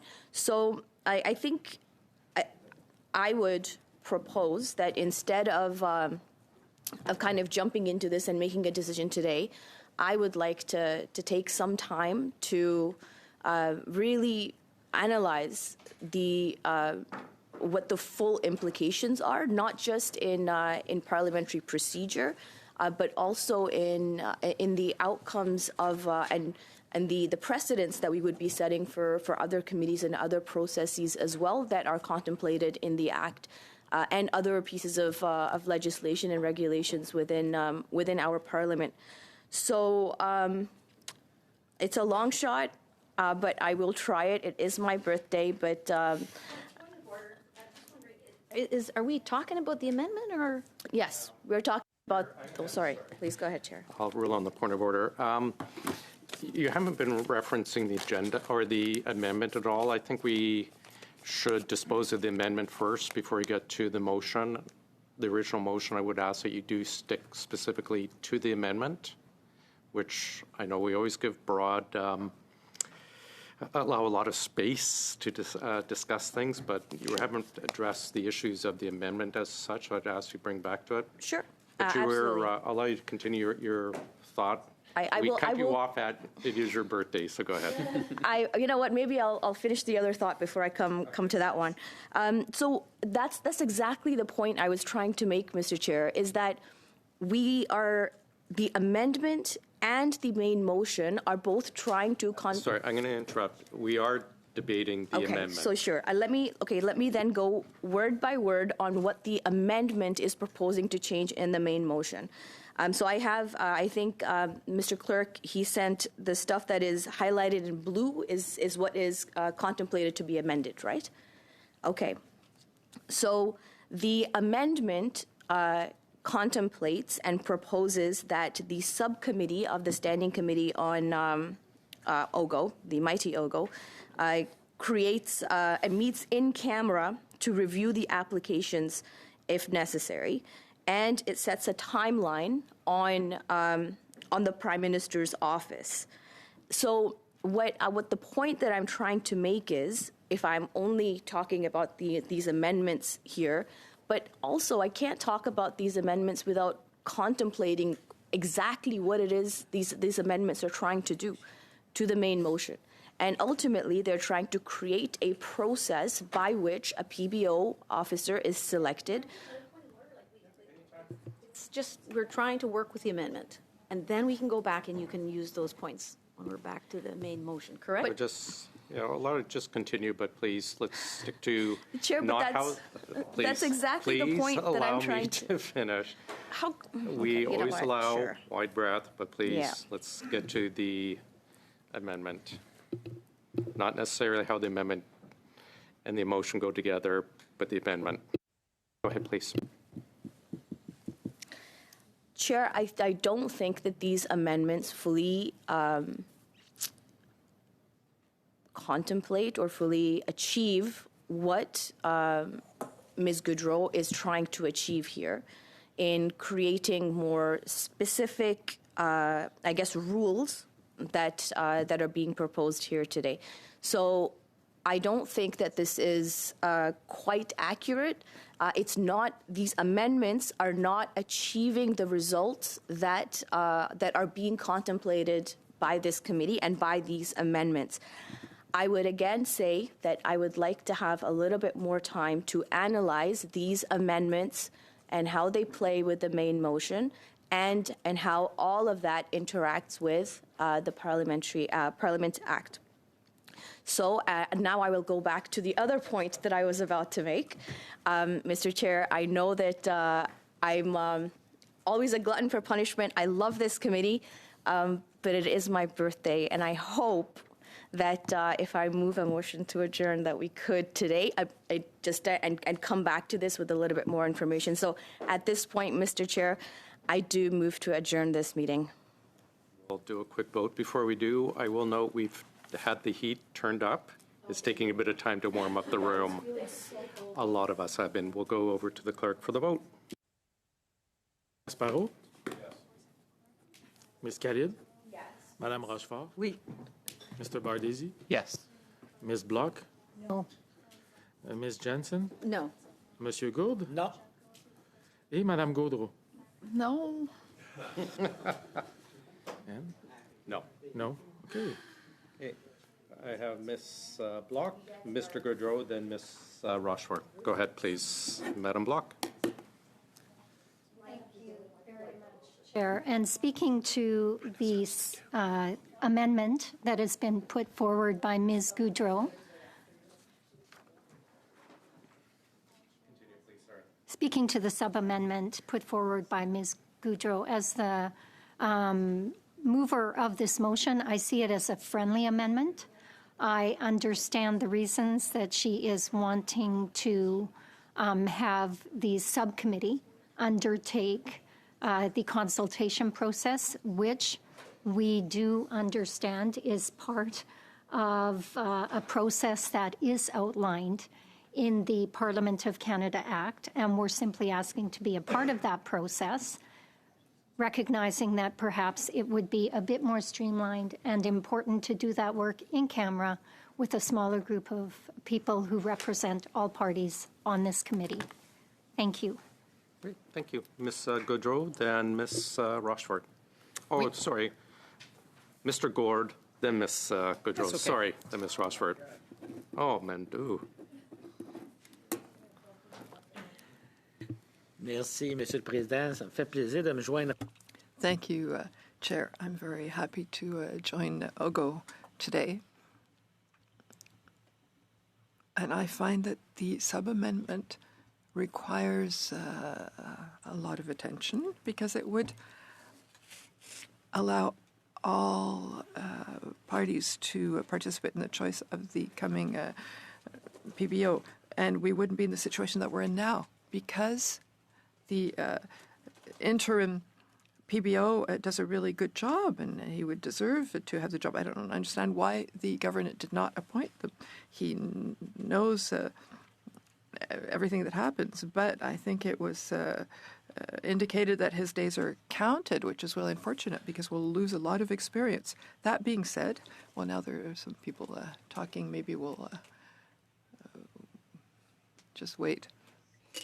That being said, to be able to allow this committee to have a limited list, we won't name the person, but Ms. Gaudreau could tell me if a list of 6 possible candidates, we didn't specify the number, if the subcommittee could look at the capacities of these people, the experience, their competencies, and maybe see them.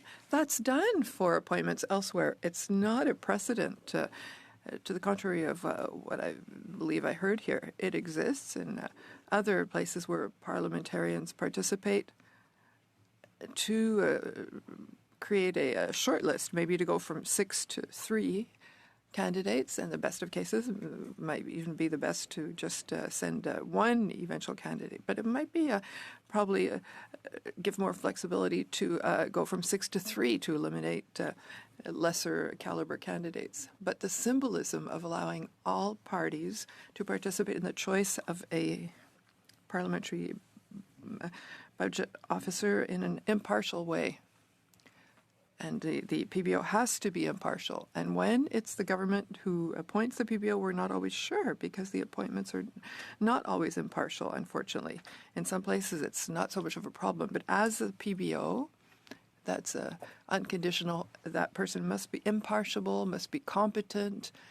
That person pronounces statements on the future of our country. with everything that happens in budgets. We need to have an opinion which comes outside of our bubbles, because we're all partisans here. But when the PBO raises an alarm over something, we have to pay attention. We can't take it lightly. And if we have a partisan appointment, we have a risk that during the entirety of the mandate of a PBO, that they wouldn't raise issues, potential problems with the budget, and Canadians wouldn't have access to transparency. And I think that here it's important to be sure. If you're telling me that we're going to appoint the interim PBO who does a good job, that would be good. He really proved beyond doubt that he deserves the position. And he was already in the system, so there are a lot of people in that office. He was number 2 in that office, and he did all the work necessary to deserve getting the position that was not given to him. Do you know why he wasn't appointed? We don't know. But if you chose to choose, well, we would choose to be able to participate in the appointment of the other. And I would say that the interim PBO should be a candidate on the future list because he deserves the job. So I hope you've understood my message clearly. We're doing well. If we want to do it, we have to do it well. We really have to find an impartial parliamentary budget officer, one who's truly impartial. It's not for me, it's for my children and my grandchildren. I have 7, almost 8, and I'd like them to be in a situation where they understand what's going. So it doesn't take a lot of years to escape budgets. Now there are rating firms that internationally that are starting to ask themselves questions about Canada. If we close our eyes and we just say everything's going fine, everything's good, that's not how things work in the financial sector. There are no Canadians that would be able to have a personal budget that's like the country's budget. You'll say it's not the same thing, but someone always has to pay, and it's a taxpayer who'll have to pay and have to pay locked. And these, my children who will be birthed in April, they have this debt, $35,000. So if the baby starts crying, well, they'll have a good reason to cry. So I don't know if you on the other side are interested in that, but this really concerns me. Ensure that we have a good process and a good PBO who's impartial. Thank you. To Ms. Goudreau, and then that's the end of our speaking list. And of course, I jinxed us as soon as I said the heat was on. I think they turned the AC back on, but we have advised them. Madame Goudreau? Oui, OK. Parce que mon... Yes, because my mic was on and I wasn't getting interpretation. But that's okay. So just adding something before we call the question. Maybe some people were not here at the time. None other than Mr. Jason Jake said himself that he hoped that there be an impartial process. So he wants to be have the possibility to do it, and if he's appointed, then it would be impartially. It's very, very similar to the system that the Liberals, NDP, and PCs do in Ontario. We'll call the vote then, if I have no one else on the speaker's list, on the amendment. Oops.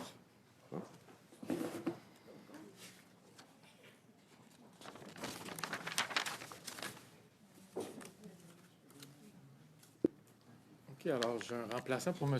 Gasparro, mais c'est M. Zuberi, je ne le vois pas. I have someone to replace Mr. Galfaro. It's Mr. Duberry, and I don't see him. And I think it's a vote for.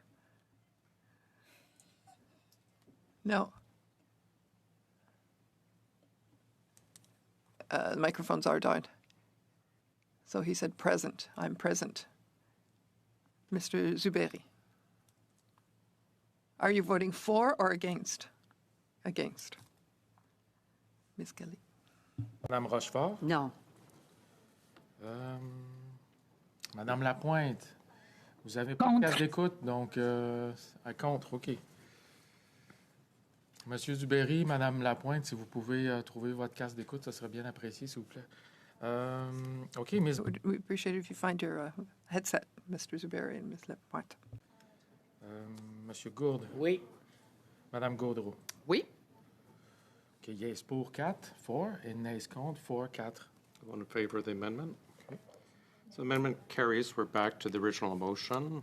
I'll start a speaking list. Yep. Mrs. Block. Yeah. She's got her headset. Thank you, Chair. I guess there are a couple of things that I want to point out about the motion. And perhaps some of the things I'm going to point out would be a response to some of the concerns that were raised. If you read the motion, we are recommending that the Prime Minister's office and Privy Council office submit to the committee a short list of candidates.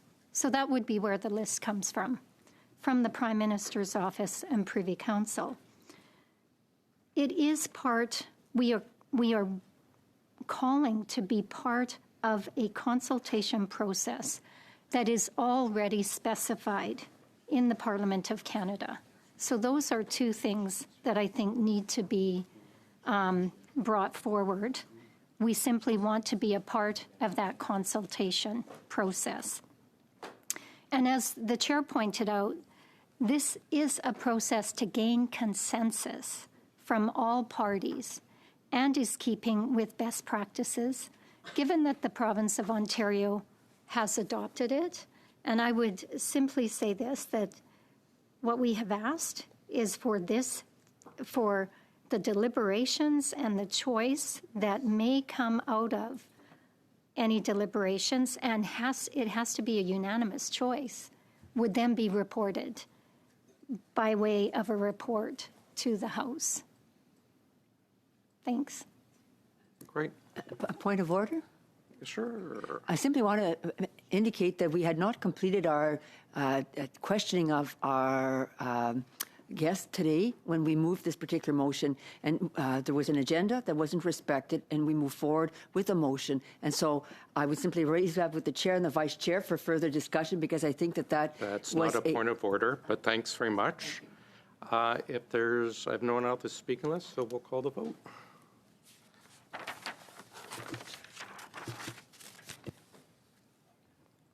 Monsieur Zuberi? OK, contre. Madame Khalid? No. Madame Rochefort? No. Madame Lapointe? No. Ms. Block? Absolutely. Ms. Jensen? Yes. Monsieur Gourde? Oui. Madame Gaudreau? Oui. Yes pour 4, 4, and nays contre 4, 4. Yes. Yes. With that. As such, it passes. With that, unless there's anything else, we'll wish Ms. Khalid a happy birthday and hope she gets to the airport and to her family in time to celebrate. We are adjourned.